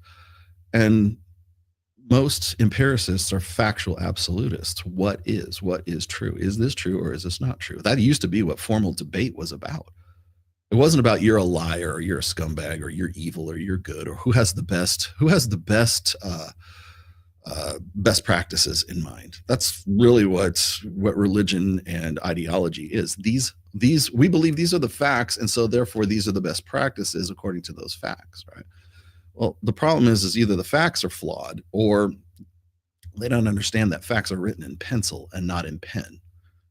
And in religion, they're most likely written in crayon. So it's not the problem with empiricism is that for most religious like believer people is because it's intemporal, right? If something is accepted as a truth doesn't necessarily mean it will always be accepted as a truth, because it's open to the fact that later on down the line we might find something that says, okay, this is not true. Okay, fine, we'll erase that part, but because it's in pencil, we'll erase that part and we'll put in the part that's true. Oh, you guys aren't sticking to your guns. You guys are faithless. You're wishy-washy. No, we're being scientific. If that's the flaw, then we just put in what is true. And we reserve the right to do that. Empiricists reserve the right to do that. Pragmatists reserve the right to do that. So if there's something new, there's new data and it contradicts something that was like accepted as old data, we erase that and we put in the new part. But you don't get to do that if you're well, I mean, you certainly don't do it as easy if it's written in pen. All right. So that's the fundamentally the difference. I still buy pencils with erasers on them. that's the basics. But when I'm looking at like say Michael Knowles, or I'm looking at like Matt Walsh, or these guys, like Matt Walsh is just a fucking piece of work, man. Sometimes I really think there's hope for Matt, and then other times I'm just like, Jesus Christ, what is this guy even up to? Like recently he was talking about depression, and he takes the line that, oh, there's, depression is this spiritual void of meaning and existentialism in human life, and you're just trying to fill this empty hole in your soul, and that's why you're depressed. And if you would just do these things and believe such a way and say this prayer, then you wouldn't be depressed. Or it's bootstraps, it's personal responsibility, which I can sort of at least halfway get on board with. But I had to sit there and essentially write out half an essay for this guy to say, look, emotions are emotions, right? They're not magic. They're not cosmic rays coming down from the skies. It's not pixie dust. It's not, supernatural. Emotions are not supernatural. I've said this before. You can change your emotional state with 2 shots of tequila. You can change your emotional state with 200 milligrams of Tren. Well, maybe that's a lot, but I could definitely change you that way. I can change your emotional state chemically. So there's nothing metaphysical about emotions. So what purpose do they serve? Well, as I've said before, it's been on this show a million times, the triune mind theory, right? Instinct, emotion, and reason. They are all processes of processing information for the human being, for human mind, and for animals too, right? Instinct, emotion, and reason. Emotion is, how do you feel about fear? Is an emotion. That's fight or flight, man. It's a good thing we have that, because if we didn't, the saber-toothed tigers would eat us. If we didn't have that, we would be less cautious about snakes and spiders. If we didn't have that, we wouldn't subscribe to, or we wouldn't initiate mate guarding behaviors or feel jealousy. They have a purpose. Emotions are very pragmatic. There is a purpose to emotions. But so when you're going to tell me that it's all about like finding meaning in a meaningless void or some shit like that, it's like, dude, it's time for you to get an education on what fucking emotions are about. Now, me trying to tell Matt Walsh about this is like ridiculous, because he's just going to stick to his blue pill conditioning that is wrapped up in his religious beliefs, right? But hopefully somebody read that and they got something out of it, because all I did was just say, hey, look, emotions are proximate outcomes. They're not ultimate outcomes. And that gets down to being contentment and happiness. You got to remember, happiness it's a good emotion, right? You want to feel happiness, but we can't be happy. People think I'm being like nihilistic if I say you'll never be happy. I want to be happy. Well, the reason why we have prescribed SSRI, antidepressants to women in such record numbers is because of this belief that happiness is an ultimate outcome, that it is something that it's sustainable. It's a feeling that not only are you entitled to, girl, but you're also, if you're not feeling it, it's somebody else's fault. You don't take responsibility for it. Same thing with depression, right? It's your fault. It's just like the opposite, right? If you're depressed, it's because you're married to a narcissist, right? If you're depressed, it's because you are because you made bad choices in your life, and it's a chemical state too. There is a physical component to that. But what are the purposes of emotions? To move us from one state to another state. Happiness. Okay, I enjoy playing that guitar right there. That brings me a lot of joy even. Okay. I'm not feeling that right now because I'm talking to you and I'm not playing it, right? But as soon as I'm done, I might be, because the proximate outcome of me playing guitar is I feel the emotion of happiness. It's a reward. It's intrinsically rewarding for me to play guitar. But I don't think that if I pick up that guitar and I play it for half an hour, that I'm going to feel this sustained happiness forever and ever. And if I can't get my guitar, well, gee, I better have these drugs that make me feel like I have a guitar in my hand. And that's really what SSRIs, antidepressants, are the substitute for. That's what alcohol is. It's what drugs are. It's what opiates are. It's the shortcut between you and feeling happy without doing jack shit, right? So yeah, of course we have an epidemic of antidepressant prescriptions. And that's exactly what a guy like Matt Walsh is contributing to by coming up with some ephemeral cosmic reason for depression. No, It's not. You need to get off your ass and fucking do something. And then maybe you won't get up and play guitar. Maybe you won't feel depressed and you'll feel happy because you found something that's intrinsically rewarding. And if it's not playing guitar, it could be playing basketball. I don't know. Whatever it is that brings you some sort of feeling of reward for having done it. So yes, that's what moves. And by the way, usually if you distill it down to its most base form, the purpose is either survival or reproduction. Those are the two things. Playing guitar, eating. Why do people like to eat? Well, it's pleasurable to eat because it keeps you alive, right? Why are people fat? Why do we have an obesity epidemic? Because it's easy to get to. But really the mechanics and the machine part of that is that what used to be evolutionarily beneficial to us is now a liability because we can go get a Taco Bell Grande, Burrito Supreme. Always my favorite example. Mexican pizza. Fuck, that's good, man. Enchiladas, man. Fuck, those are great. I don't care what anybody has to say about that. That's my cheat day. What's your cheat day, Rolo? What's your cheat day food? Taco Bell Grande. Chalupas. No, I don't have too many cheat days. Let's see. Anybody else giving me grief in here? Okay. Oh, he doesn't believe in God. I absolutely believe in God. Talk to him every day. What do you mean I don't support your system? Court when I have to. Thank you. Please do. Read my books. It's so good. Especially the fourth one. I've been focusing on that one a lot lately. Crunchwrap.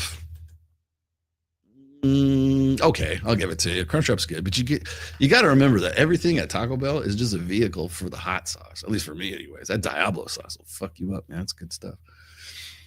Yep. And a large Pepsi. You know, it's funny. I don't know if I always think of Pepsis as like Taco Bell food. I think of like, you guys are gonna kill me. Mountain Dew. Mountain Dew's good. Or the mango brisk, the mango iced tea that's there. I don't know why they call it like iced tea because it's not even iced tea. It's just like mango juice. It is fucking good though. Yeah. So I wanted to point that out. I'm also going to point out a couple other things here. I'm not trying to beat up on religion or anything like that today, but I did want to bring that up because I'm kind of more than a little sick of reading all these people who want to say, well, you know, you'll be happier if you're married. Men who are married are report being happier. No, they don't. Women who are, then I love this. Women who are single and childless are happier, are the happiest demographic. Anyone who tries to tell you that happiness is the metric for whatever their version of success is selling you something. Because there's no such thing as a sustainable happiness. There's no such thing as a sustainable contentment. And that's a good fucking thing. It's good to be discontent.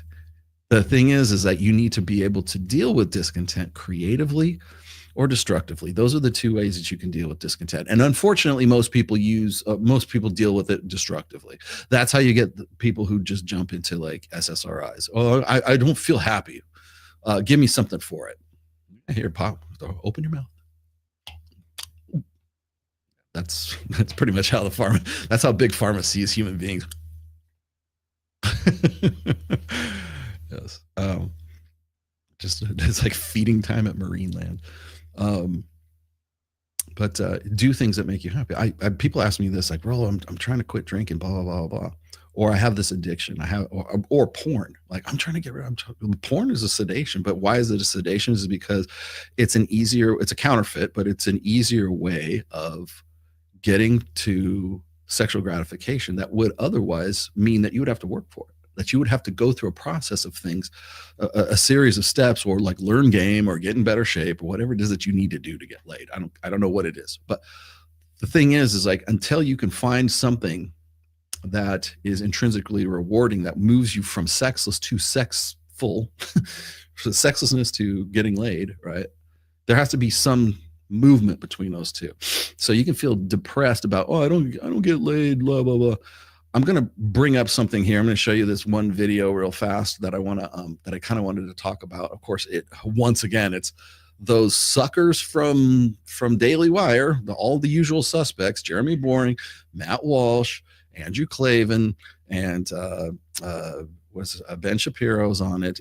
It was the post show for CPAC not too long ago. And you know who's conspicuously missing is Candace Owens, because the last time they did this, they're sitting there with like their brandy or their whiskey or whatever, and they're like, you could tell these guys like don't do this on the regular.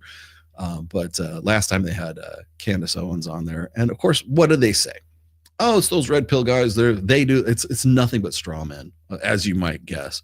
But it comes back to the primary base misunderstanding that these guys have is that they don't understand the impermanence of quote unquote happiness. You can't be happy. You can do things that make you feel happiness. You can't be happy, not for any sustainable.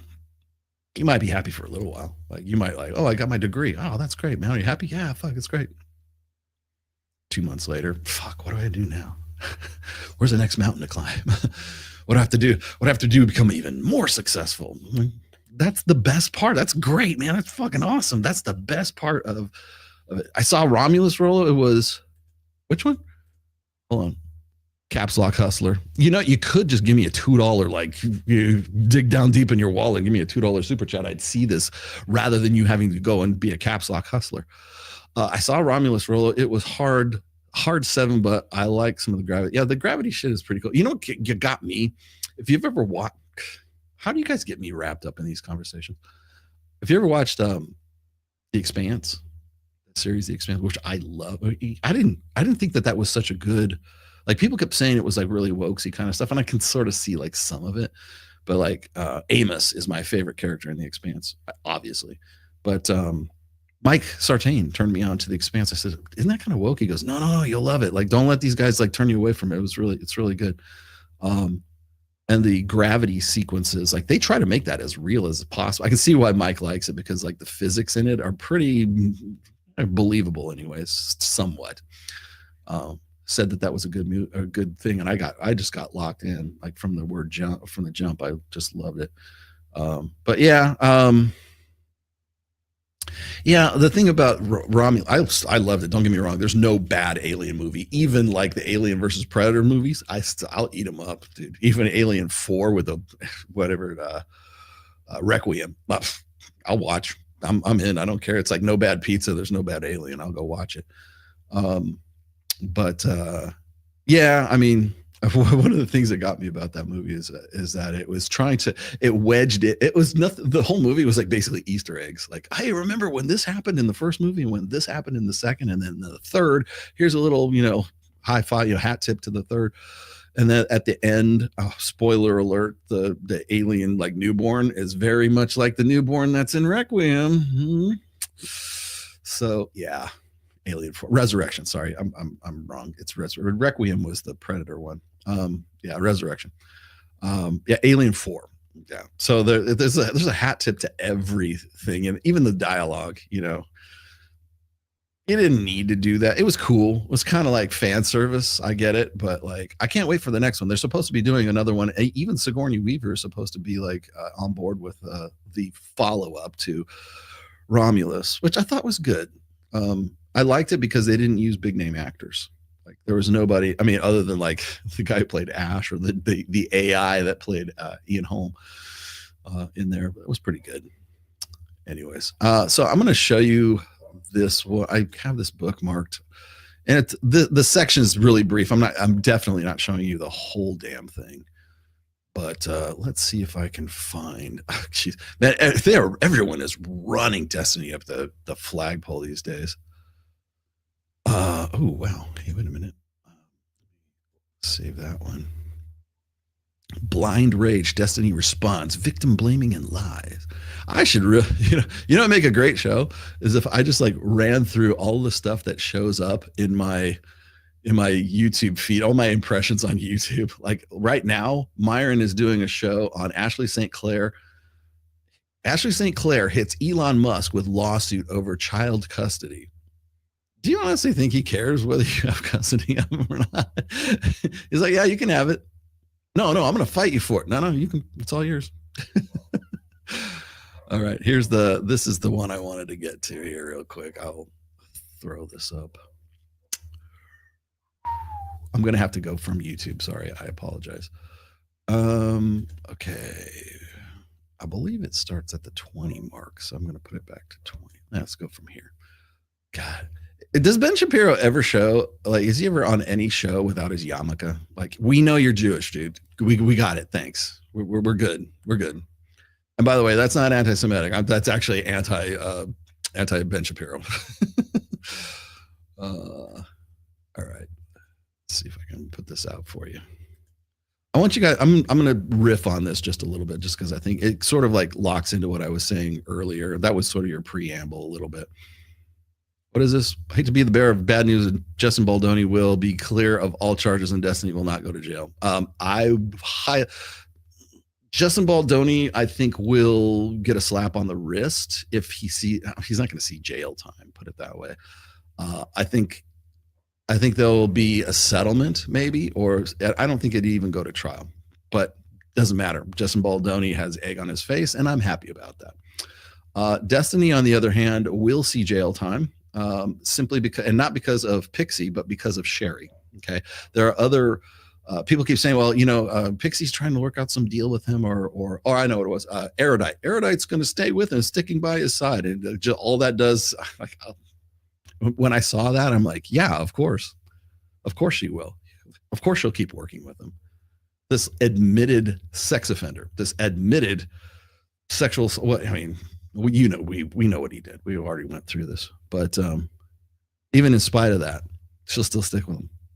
Which, by the way, kind of comes back to the hybristophilia topic that I wanted to talk about a little bit too. With what's his name, Luigi, our favorite convict, Luigi, our favorite assassin / murderer, Luigi Mangione, arrived for his court date. Or I guess his arraignment, I think, is what it would be. Just like 2 days ago, and like the courthouse is packed full of his like teenage fan club. It is just packed full of girls, and it's all women, by the way. Like maybe there's one or two guys that brought their girl, like idiots, brought their girlfriends to this thing, but it is almost nothing but women lining the courthouse hallways because they want to have they want to touch my baby, save me, Messiah Luigi. And I keep throwing this one out there. People keep coming back. I said, not all women are hybristophiles, but only women are hybristophiles. When people want to go, well, Rollo, what about, it's only because he's good looking. Look at Manson. He was good looking. I'm like, dude, Manson's crazy as fuck. First of all, not what I would like. If you put Charles Manson on a street and you put Luigi on the street, like Charles Manson's not going to get that many looks, whereas like Luigi's definitely. I'll give it to you, ladies. He is no homo. He's a good looking dude. For instance, what is it? Is it Jeffrey Dahmer? Which one did Zac Efron play? Jeffrey Dahmer or Ted Bundy? I can't remember. You cast Zac Efron to play Jeffrey Dahmer, really? But yeah, so that's what people say. Well, what about men? Well, if it exists at all, it is in such a rare form that it's usually guys who are they're not forming fan clubs to want to have conjugal visits with chicks, right? It's usually guys who are just are so desperate that that's the only thing they know. But can you qualify that as hybristophilia? I don't think so. I qualify hybristophilia as like women who are in love with convicts, women who are in love with, who fall in love, who have this affinity for guys who are capable of like high levels of violence. Guys who are prison guards right now. I think I just put this story out not too long ago. I think it was in the UK or it was in Canada. I can't remember which one, but they had to. It was basically 29 individual female prison guards. Are being indicted or going to jail or going to court or whatever for like having intimate relations that they shouldn't have had with inmates. And I keep it like people go, well, what about men? What about men? I'm like, okay, what about men? But second of all, it's like, I can show you, I have them bookmarked. I have literally over 100 and probably more incidences of women who are hybristophiles. And I can keep going. I don't like, those are just the ones I have in my folder. I can keep going. That's the whole thing. Ladies, you will not, I will die on this hill. You will not win that debate. Only women are hybristophiles, and it's innate. Women love bad boys. Women love murderers. I think it was it Aaron Clary, when Aaron Clary saw that, he responded to my story. He goes, remember, gentlemen, women would rather be with a convicted murderer than a guy who's a nice, dentist or, owns his own business or something. They would rather fuck Luigi than they would to get with a guy who is, a dutiful beta. I keep saying that. Women that was Pook, actually. Women would rather share a successful alpha, success being relative in this case, than be saddled with a dutiful beta. That's why, it's amazing to me. I remember, do you remember when Chris Brown got smacked up Rihanna for a while, and everyone on Twitter and everyone all in their user group, was that 2014? I forget when it was nothing but tweets about he could smack me anytime he wants. Women would rather get with the convicted murderer than they would a good, nice dentist. Simple as that. Don't forget that. Women would hate it when you bring that up too. It's because there's no defense. And you think you can defend against one particular incident? I've got about 100 more we can use as evidence of this. And again, that's not people want to say, well, Rollo, you're only saying that because you're complaining about these guys think that they're owed sex. I'm like, that doesn't have anything to do with it. So women want bad guys. They want to get like all that shit. With, I think I played the video last week with Jordan Peterson talking about these guys are psychopaths. They're evil, evil men. Yeah. And your daughter wanted to fuck one of them if she didn't already. Certainly spent the night while you were recovering from your benzodiazepine addiction. Yeah. Would you like to see the video again? I still have it. I love how he gets he pontificates, right? He gets so self-righteous about guys with dark triad traits. Oh, women, they get taken for a ride for a little while, but then they come to their sense. Then their amygdalas completely form, and you won't get put one past them, Buster. No, it happens pretty regularly. Just ask the Tinder swindler. There's another hybristophilia. All right, let me get to Daily Wire here. The Daily Wire challenge. Here we go. I promise you this will be the last thing I do. Here we go. And can we see that? Yeah, we can. I think I'll put myself even smaller down here. This was after CPAC, just so you guys know. I thought this was semi-interesting. I'm probably bored of it. Own failure. It is one thing to point to an actual wrong that is being done in the world and say that this wrong needs to be corrected, because the world is filled with wrongs and it's filled with injustices and it's filled with bad things that do need correction. It is another thing to look at your own failure and then not say, what can I fix? But instead look out there at, the institution. I can't find a girl. Thus, the institution of marriage is broken, and thus I should treat women like trash. Okay, let's stop right there. Literally no one is saying that. In fact, if anything, I love it when people want to think that because, well, first of all, he's got to hyper, ventilate over this. He's got to, it's the straw man of the red pill once again. These guys never, and I can't just say it's just Ben Shapiro, it's other guys too, but they never want to talk about, so they don't even want to have the discussion anymore. I will never have a discussion with this guy, because what will happen is the same thing that happened with Matt Walsh. When Matt Walsh went on with Jim Sexton and they were having that discussion about divorce, Matt sat there like a limp dick because he had no counter argument to literally any point that James Sexton, divorce attorney James Sexton, was bringing up. It's irrefutable. He's the expert in all of this. He's been doing it for 21 some odd years as a divorce attorney. He knows what the fuck he's talking about. He can make points that you can't defend against. No matter what your Bible says, no matter what your ideology says, no matter what your bootstraps says, it doesn't change the numbers. It doesn't change the fucking facts. And he sat there just like, didn't know what to, but what about this? Don't you believe in love? Yeah, we all do. Even Jim Sexton does, right? But that's the counter you have. Like, where's all this bullshit about like, because I remember when Matt Walsh was on one of these things. It was on when Candace was on one of these. And it was in the studio at the time. But they were again, they're making straw man arguments. And it was Matt Walsh who said, well, the divorce rate's much lower than these guys are talking about. That's what he believed until Jim Sexton came on there and just fucking worked him and set him straight. Jim says, no, what are we talking about? First of all, are we talking about a refined divorce rate, or are we talking about gross divorce rate? Are we talking about first divorces, second divorces, third divorces? Marriages, I should say. What are we talking about? He's defining terms in like ways that a divorce attorney would settle these things out, right? He's talking about numbers. It's math. It's not even algebra. It's just like basic fucking math. And so he's throwing this out there, and Matt has no counter to it. You know why they have no counter to it? Because he was forced into a situation where he couldn't straw man, because the guy that was sitting across the table from him knew his shit. That's what they were hoping. By the way, I should say that's what they were hoping for with me on the Dr. Phil show. They thought I was going to be some like sort of raving lunatic foaming at the mouth, right? They thought that I was going to be an easy hit for them. And it turned out that I knew my shit and I fucking worked him. Still to this day, go look at the video, right? Go look at what was discussed. Superfluous. You don't even know what's fucking superfluous. I'm using language I don't even know. And I don't even think that's a $10 word, right?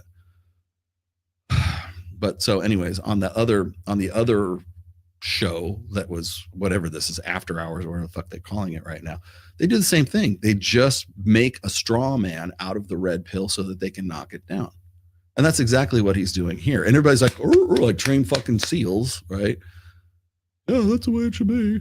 Because they believe, again, what we were just talking about, the blue pill mixed in with their religious beliefs or their ideological beliefs. That's really all this is. So they think that, the main problem I have with Shapiro and Klavan and the rest, everybody basically at this whole thing, is they're trying to solve 21st century problems with 20th century solutions. What worked in the past, what sounded good in the past. And the problem is in the 21st century, we have the numbers, we have the math, we have the James Sextons, right? We have the proof right here. Here's the data. Where'd you get it? Well, from here and here and here, Perplexity and ChatGPT and Google, and here's where I found all these stats and da, da, da, da. What do you have to say about that? Bootstraps. They want to use like old school, old order thinking to solve new order problems. And it might play well to a naive, doughy-eyed, audience at CPAC. But the thing is nothing gets done. There's no solutions to that. What he's offering isn't a solution, although he wants you to believe that this is the solution. It's not. Well, the solution's definitely not like talking about, but being upset about shit. It's like, that's not what they're upset about. Guys don't think they're owed anything. They don't think, God forbid. Anyways, let me keep going here with this. Where'd he go? Okay, that is a terrible way to go about your life. The answer to finding a good woman is to be a good man, right? The answer to... Okay. Once again, here we go again with you owe women a better life. The answer to finding a good woman is to be a better man, right? Well, what if I'm a better man and I don't find any good women? What if I'm a better man and it seems to me like, what's the meme right now? I've got to be 10 times better to find a woman who's 20 times worse than like my grandfather's and grandmother. Right? I forget. I'm probably butchering that.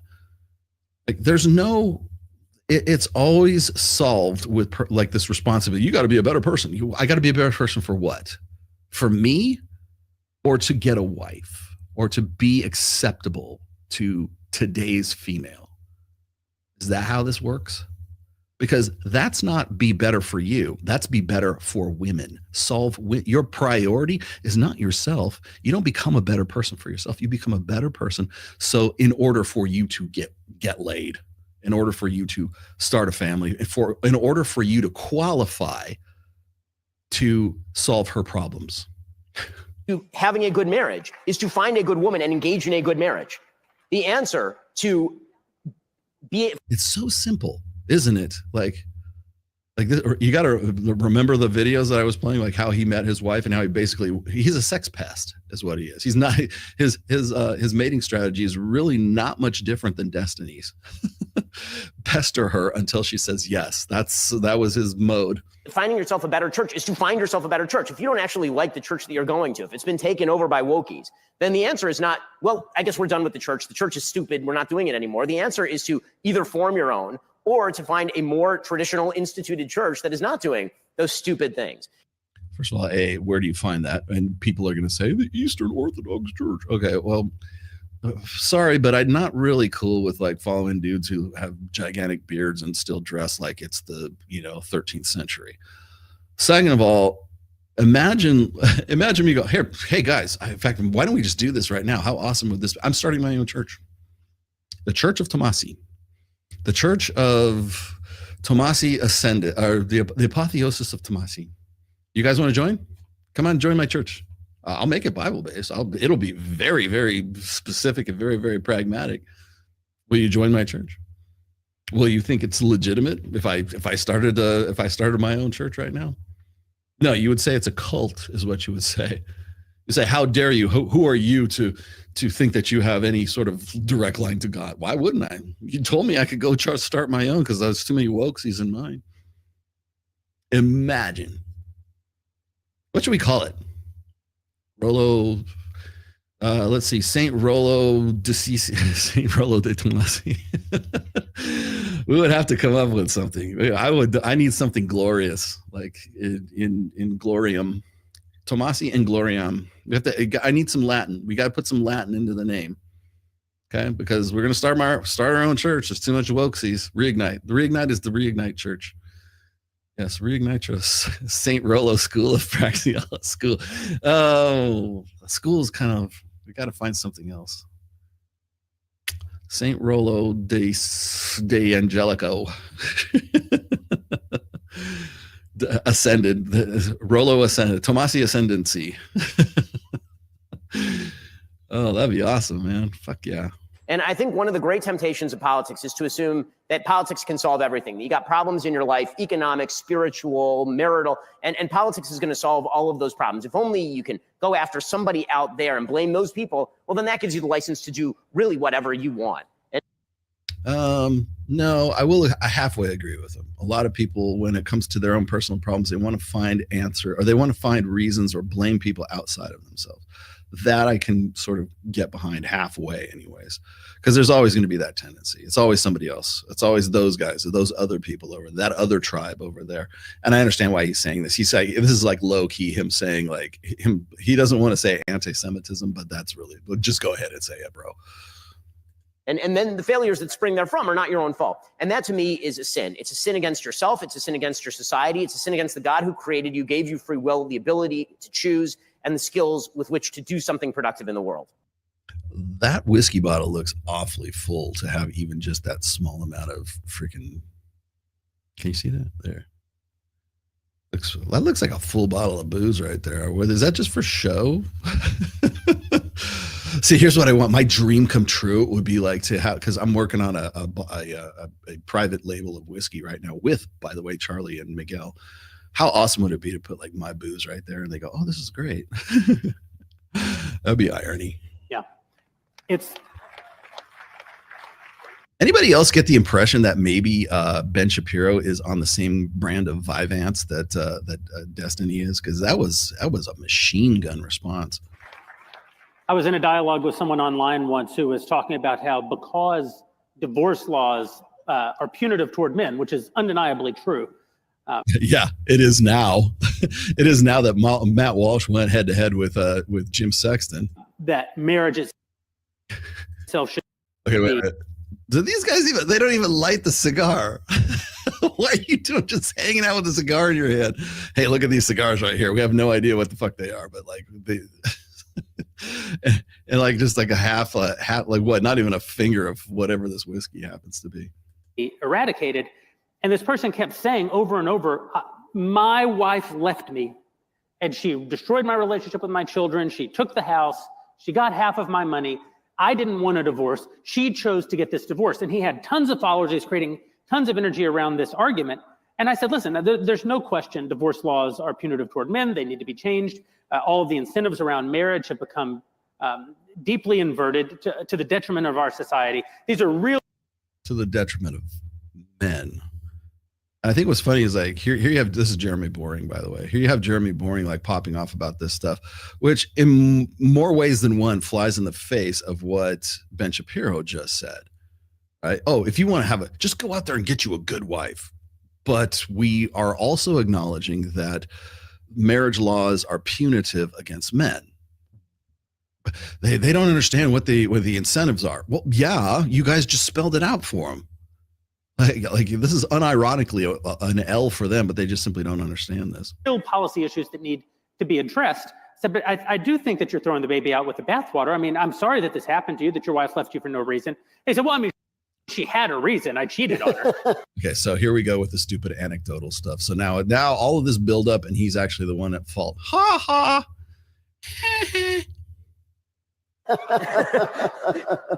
And so, well, there you go. Me think. Well, this is stupid. Okay, like what is the point of this? Like the whole point of this story is just again a fucking straw man. That's all it boils down to. Is this is just another straw man.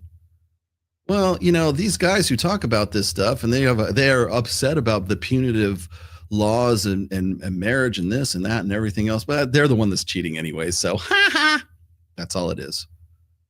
Again, nothing gets solved.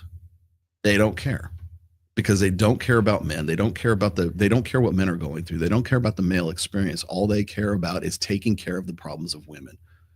As I was saying before, the only time male issues are even anything is when women need men to step. We need men to man up. Why? For what? Because they're not living up to my expectations and they're not eligible for me to want to fuck them and for me to want to live with them. So they should get better. They should better them, become the best version of themselves to solve your problems, not to be the best version for them, so that they can be put into a position of sexual selectivity and maybe then they can find a good wife. Well, how about this? How about these guys actually take your advice? They go through all this rigmarole and then they become better versions of themselves. And they go, you know what? Women aren't worth, did you say worth the squeeze? I went through all this squeeze to make myself into a better person. And now look, because I'm not going to get married, because now I understand through the process of me becoming a better person, I realize that the divorce laws are punitive against men. So first off, what's my motivation to want to do that in the first place? And second of all, it's like, why am I putting all this effort into becoming the best version of myself in order to be acceptable to women who I don't find acceptable? Why would I want to do that? I'm a high value guy. I outshine everybody. I'm not saying me personally. I'm okay, maybe a little bit.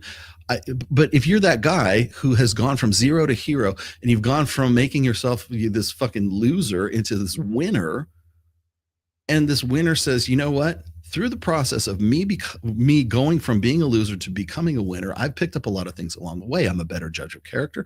I know what it is that I want. I know who I want to fuck. I know who I don't want to fuck. I know who I want to start who I might want to start a family with. But but I've also learned that divorce laws are punitive towards men. And I also understand that a lot of the stuff that's going on right now is basically formed around a gynocentric social order that prioritizes the female experience above the men. So like when I get to a point where I'm a better person, I'm supposed to sacrifice all that great stuff that I became in order to solve her problems. Fuck you. You guys are not on my side. You've never been on my side. Your goals, your utopia is not my utopia. And you expect me to create a better world for you, to create a world that my children will never enjoy, but your children will? Get the fuck out of here with that. The policy that you are actually against is the policy of you. Yeah. You're the policy of consequence, of just consequence. And that doesn't mean the Ten Commandments. That's the policy that he opposed. Yeah, Uncle God's policies. But it is nevertheless the case that most of what your life will be is what you make of it. There will be parts of your life that are impacted by outside forces, absolutely. And the beauty of politics is that we have the opportunity.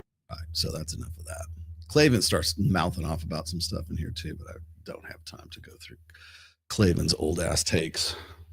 Once again, this is a stupid, although entertaining, effort of solving 21st century problems with 20th century ideals. Every single one of those guys on this stage is either Gen X or is a boomer. And they still are subscribing to an old order way of thinking that they believe, they fervently, like if they'd pass a polygraph test, they firmly believe that these are the ways to make things better. Dude, you don't need to do this, really.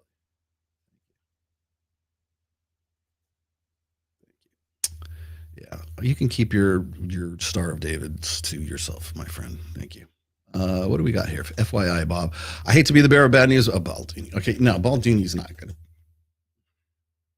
When will Ben talk about a woman's worthiness to a man for marriage? Never. Actually, it's not even Ben. It's Jeremy Boring. Worthiness to a man for marriage. He will never lecture any woman for that. Instead, caters to the female imperative. Yeah. I should also point out that one of the guys on that stage, Michael Knowles, who keeps trying to be the white knight for Nala Fit, or Nala Ray, I guess is what she's calling herself now. This is the guy who keeps getting tricked over and over and over again. You want to know why old 20th century ideals will never solve 21st century problems, especially the sexual marketplace, will never solve those problems? Look no further than Michael Knowles getting rolled by a kid, like not a good-looking kid, but a kid nonetheless of Nala Fit. Look no further than this like moral crisis outrage about, Lily Phillips and Bonnie Blue having sex with 100 to 1,000 men. I don't know. But if you don't understand 21st century marketing, or I should say marketeering of these girls, admitted marketeering by these girls, you're going to get played over and over and over again. They're going to use your platform to continue to perpetuate the same fucking problems that you're going to blame men not being man enough to qualify for these women that are supposed to be just like waiting to get wifed up. Just go out and find a good woman. Where? If that's your advice, Ben Shapiro, then clearly you should know where to find them. The synagogue? Temple? Where are you finding them? Bible study? The mosque? Where Hindus worship? Anywhere? The bookstore? Barnes and Noble? Panera Bread? Barney's Coffee is Starbucks? I mean, not Starbucks. Have to be a lesser named one, right? Some coffee shop somewhere? Is that where you find it? At the gym? Got to be in the gym too. Work? It's a little sketch. Where do you find them? Where are all these great women you keep talking about? It's just as simple as that. You know, it's funny. As I remember the same dismissive bullshit coming out of MRAs like Paul Elam and Dean Esme back in the day. Well, you know, you can go down and find a girl at any old fucking bar and just take her home and fuck her. Really? Because there's a lot of guys in the community who would strongly disagree with that. You still have to have game. I love all these even Passport Bros are still kind of like they understand how things work a little bit better now. Because if you don't have game in the United States, you don't have game in the Philippines either. And I'm not saying it's not on easy mode. It might be for you, but because you have the golden ticket to go back to the U.S. But again, it causes other problems as well. But the thing is like if you don't have game in the U.S., you don't have game in the Philippines. If you don't learn social skills, if your social skills have atrophied, you're still fighting at a disadvantage. So whether you think the environment gives you an advantage is great, but you're still fighting at a disadvantage because you don't have the social skills to understand how to deal with women. So, I mean, I'm happy that you can go and have 3-ways in fucking Guam or wherever you're going. I don't know, Thailand, Vietnam. But the thing is that works over there. It Doesn't mean you have good game. I love it when guys go overseas and they think they have good game. You didn't just magically learn game on the flight from San Francisco to Thailand. You didn't get it through osmosis. No, there's real reasons for that. But like, I love it when like that's this confidence, like where it's like people what they say, like, you're born on third and think you hit a triple. Well, then you get off the plane, you think you've hit a triple. Yeah, this is pretty true though. I'm glad you picked that out, FYI, Bob. Yeah, because they won't touch they would rather, like Matt Walsh and certainly Michael Knowles would rather be the voice of forgiveness for women's past indiscretions and their pain and their suffering, and they only had to do this because men weren't being better. It's all men's fault. I threw this one out there when Luigi Mangione was taking his purple walk down to his arraignment. It's like, I'm sure somebody's going to tell us that women's hybristophilia is men's fault. Everything is. It always, these women who are prison guards who are indicted in Canada, 29 of them. Yeah, and somehow it's the guy's fault. You're fucking prisoners, and it's their fault that you had to resort to being fucked like that. Okay. If she's not putting out, is it still cheating? Please clarify. Is it still cheating? No, she's just not putting out. She's not fucking you. Well, let us see. Oh, are we going to get into the religious stuff today? I could get into the religious stuff today if you'd like, although I'm getting close to time. No, I think that a lot of what the solutions are to these guys is just it's just very dismissive. It's stupidly dismissive. And then whenever they have a problem with people who bring up empirical reasons for why they think divorce is fucked up or why they think, then they make a straw man out of them. We don't know who Boring is talking about. Oh yeah, well, I cheated on her, so why even tell that story? Like, what productive fucking function does that have, Jeremy Boring? None of these guys want to come. None of them want to have a constructive conversation. They just want yucks. And I'm almost surprised I haven't seen, although maybe it's still in the works, but I haven't seen Matt Walsh talk about the Bonnie Blue / Lily Phillips pregnancy scares, right? They're not pregnant. This chick is not pregnant. Her? Oh, look, she's showing. No, this was her 8 days ago. Oh, now either she had one hell of an abortion here, or she was never fucking pregnant in the first place. We already know Bonnie Blue has admitted that she's not pregnant.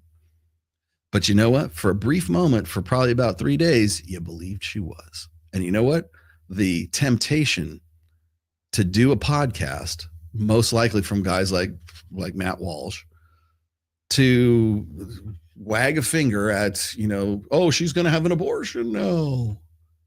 I remember this was funny when people start seeing this. Oh, at least she's chosen to keep the baby. I remember when they said that about Ashley St. Clair. Well, I think we should all congratulate Ashley St. Clair in her decision to keep the child, in her decision to keep the richest man in the world's baby alive. Why? What a tough one. A tough decision. Young mother. She was already a mother before, right? He's the richest guy in the world, dude. There's no other choice. But that makes for some good fucking content. Men have to work harder at content, man. Way harder than women do. If you're a guy and you make a name for yourself in you're a B grade influencer, you have to bust your ass to do that. If you're female, all you got to do is fuck 100 guys and pretend that you're pregnant. Somebody will help you.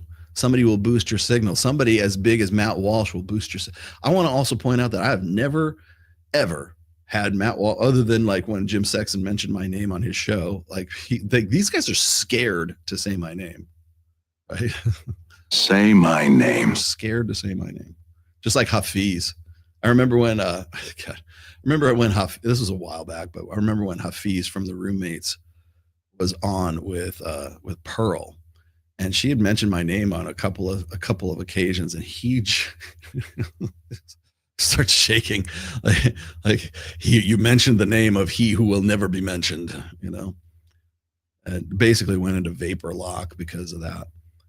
And it's amazing to me that like they know who I am. They have to. I mean, if you look at the engagement for a lot of the stuff that I throw at them on Instagram, shit, I've got posts that are regularly going viral now. Like, which one was? I know it was. Gentlemen, you don't owe women a better life. That is at 1.6 million views right now. You guys know who the fuck I am, okay? So don't say you don't. Say my name. There we go. But like, especially when it's all. Imagine me being on that panel right there and going, "You're full of shit. You're full of shit. You're full of shit. And you're full of shit." And Matt, you're kind of full of shit, mostly full of shit. And let me explain to you in no uncertain circumstances how you guys basically strawman the red pill, strawman people. Well, not even the red pill. People that you think are ideologically opposed to you. You just basically make them into a straw man and you knock them down, and then the audience goes. You go home and pick up check, go home. That's all you do. You're worthless. You have nothing constructive to say, nothing substantive to say. What are you gonna do? What are you gonna do? What do you got here? This is for St. Ned's Church. Wait, do I have that? Oh, thank you. That's a good. Maybe that's what we should call it. The Apostle Ned Church of Greyhoundicus Velocitus Maximus. There's your. See, we got some Latin in there too. Greyhoundicus. You know what? Okay, we're done. Oh, we're definitely done now. You know what I just found? There's a website. It's called greyhounddata.com or greyhoundracing.com. There's two main sites for like old greyhound. So you can go and look at like the stats of dogs. So like if you're betting on a race, then you can get the history of the dog and everything. Now, most greyhound racing is kind of going away right now, but I have Ned and I have Anna. Anna's my girl. Anna is fast she's a fur missile. She is fast as fucking lightning. And every time I run her, I go, like, I understand they raced her a lot, but I didn't really understand like how much of a racer she really is. And so I went to Greyhound Data. I looked her up. I've looked her up before, but now they've added some video. And I don't know that I have. Do I have one loaded? I should load. Maybe I'll load one of these next time that we do this. But so, anyways, they put like past racing videos of dogs, right? And they ran Anna 225 times in her racing career, which is a lot. And this is in like Tijuana, Mexico. This is in the Caliente track, which is closed now. And I'd never seen her race. And I saw a few of the videos, and like most of them were like, were first place wins. Some were like, thirds and seconds. She either won, placed, or showed, meaning first place, second place, third place, in over half of her races. So she was a money-making dog. I didn't realize how fast she was until I saw this video. And oh my God. Oh, here comes Ned. Here comes Anna right now. Anna, come here. Oh, here you go. Would you like to see? Here. Look.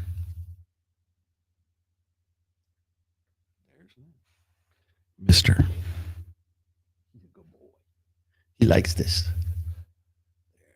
He likes to have his ears done. It's called ear therapy. Let's see if I can get it. There we go. Come here. This is the part of the show that you wait for, isn't it? See? See, that's what he does. He loves that. Okay, how about this? Okay. Thank you. Okay. There you go. He's not gonna leave now.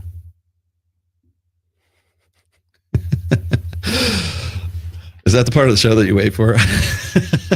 Oh, good. He's at the home studio. Maybe we'll see Ned in this one.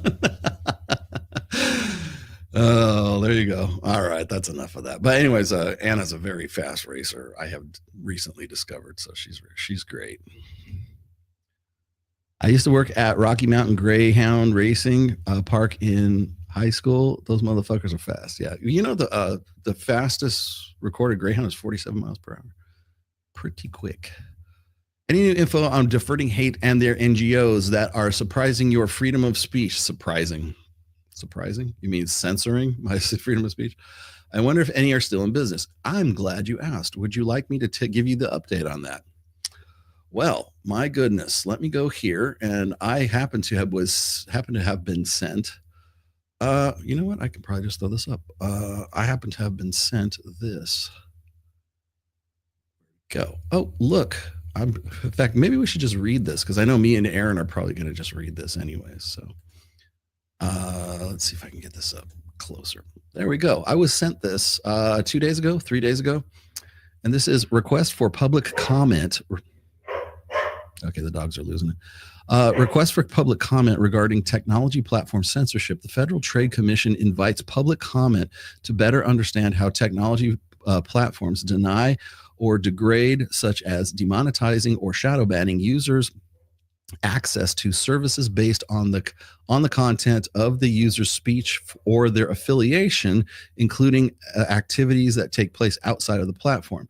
In doing so, technology platforms may employ opaque or unpredictable internal procedures to restrict users' access to services, often without any advance notice, leaving affected users with little ability to mitigate the related harm.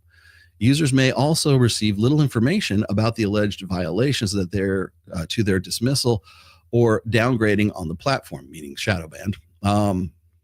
Technology platforms may similarly deny their users a meaningful opportunity to challenge or appeal the platform decisions. Such actions by the technology platforms may violate the terms of service of their policies, and flout users' reasonable expectations based on the technology platform's public representations, meaning impressions. Such policies and practices which may affect competition may have resulted from a lack of competition or may have been the product of anti-competitive conduct. Okay, so essentially what this is, and I've sent this on to Aaron Clary. We're both going to be covering this very soon. They go through a series of questions of like how you've been damaged and what's going on, and no one besides me and Clary I should say Rich Cooper, MTR, everybody on the list for the Diverting Hate NGO can really answer this definitively, and so we're going to town on this. They also have instructions for submitting. You can go to the docket on regulations.gov, browse documents underneath. So it basically shows you how to go about doing all this good stuff. So that's the update that we're messing around with right now, as far as me and Aaron Clary are concerned. I'm going to pass this on to Rich Cooper, MTR, the boys, Fresh and Fit. See what they have to say about this. Maybe they'll want to be want to do it too. They were on the list. As much as I despise Pearl, I might even send this on to Pearl, just because we're all on. Anybody who's on this list, I'm going to send this to. Just simply because I think it's fucked up and people need to know about it. And the good news is they must know about it, because they wouldn't be putting out submissions for experience, for tell us your story kind of thing. So, well, yeah, Sam Mantu, she's on the list, or he's on the list. MTR's on the list. I think who else is on, like people I don't even know are on the list. But me and Cappy have been talking about this. We like on the phone, so we're gonna do some sort of collective thing on this. So keep that. No, that is not an olive branch. That is just necessity, is what that is. Pearl can still go fuck herself, but I will give her the paper. So let's see. Is that it? I think that's it. Oh man. Nacho Supreme or Nacho Bel Grande? Bel Grande has, which one has like the most shit on it? I think probably Bel Grande does. I would go Bel Grande. I don't like nachos that are just like let me pour the cheese on. That's gross. I need like more stuff on mine. Yeah, so that's sorry, Brandon, that's the update for all of that. Red pill, no, No, Pearl will never be part of the Red Pill Avengers. Not while I'm on it, anyways. Yeah, boy, have I got some information on her lately too, from an informant. I'm not involved. I just keep my fucking head down these days. Dollar tacos do sound good now, don't they? Guys are making me hungry. Okay, I'm gonna end the show because I gotta get some food. Hope you guys liked today. I tried to do my best. Crypto, Cultivate Crypto. If you guys are interested in that, please let me know. I wanted the boys to come on for an hour so we can just shoot the shit because I really like them too. What I really need to do is I needed to just do a non-crypto, non-red pill show with those guys and just shoot the breeze sometime. I think that might be a fun thing to do. Don't forget Access Vegas on Thursday. We will have Myron and Fresh in, so that'll be a Fresh and Fit / Access Vegas show. And then the day after that, which will be February 28th, that's that Friday, we're going to do a dedicated show. Myself, Mike Sartain, the boys, and if I can get Cappy in, I'm fairly certain I can. I'll get him in on this one as well. And whoever else wants to tag along, but we're going to do an all dudes show on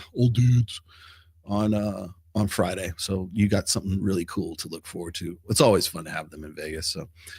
And then remember, this is the first show that we've done post Avengers show. So maybe we can even make this an Avengers show for everybody as well. Marquette, if he wants to come down, I'm good with it. I don't know where CGA is. If is CGA in Vegas? If he, I don't care either way. Again, people think I have such a problem with CGA. I don't. The only problem I had with CGA was him being associated with Anthony Johnson. Now that he's not, I'm happy to hang out with him. So, let's see. Black Rule Zero. I don't know if it's Black Rule Zero. There are some. We do have some white people. It's Ebony and Ivory, right? All right, guys. Thank you guys for playing today. I will see you guys next week, and don't forget Access Vegas coming up, and then March 12th, Battle of the Bands, Jinx, my band, playing in Las Vegas. Start looking at, if you want information, it will most definitely be on my Instagram. So check that out, and I will see you all very, very soon. I love each and every one of you, and goodbye.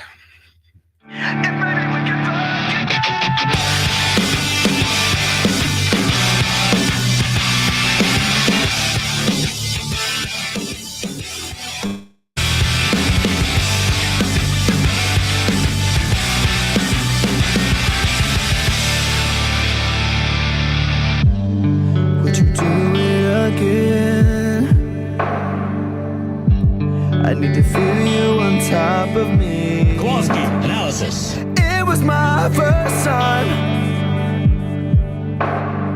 but I was just a kid when we met and went to bed. It was my first time. What do you expect from me? I'm breaking up the rules now. I need a game. I've got some new tools. Please do the same. Time came by to win over like a matchbox stereo. Time to get my thoughts now, let go. Bound to keep me up all night. But maybe we can fuck again, and maybe things be different.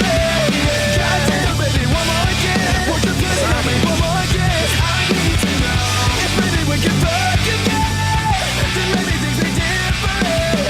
Goddamn, baby, one more again. Yeah, I could have the best of my life. Stop the cap.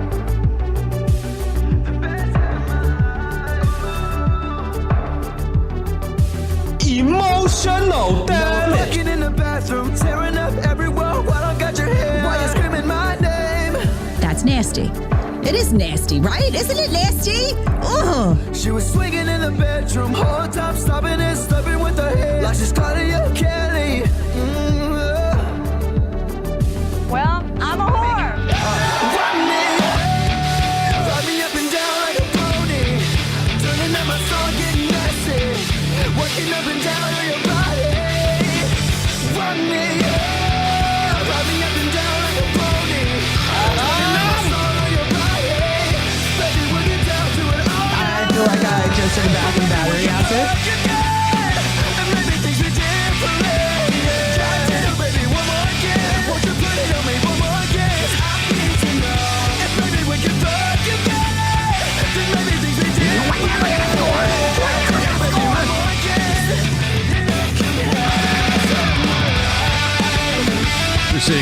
Podcast has been a production of The Rational Male. All rights reserved. Register trademark 2025. And don't steal Ned stuff.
We say to give a woman vote is like to let a monkey fly a plane. Very dangerous.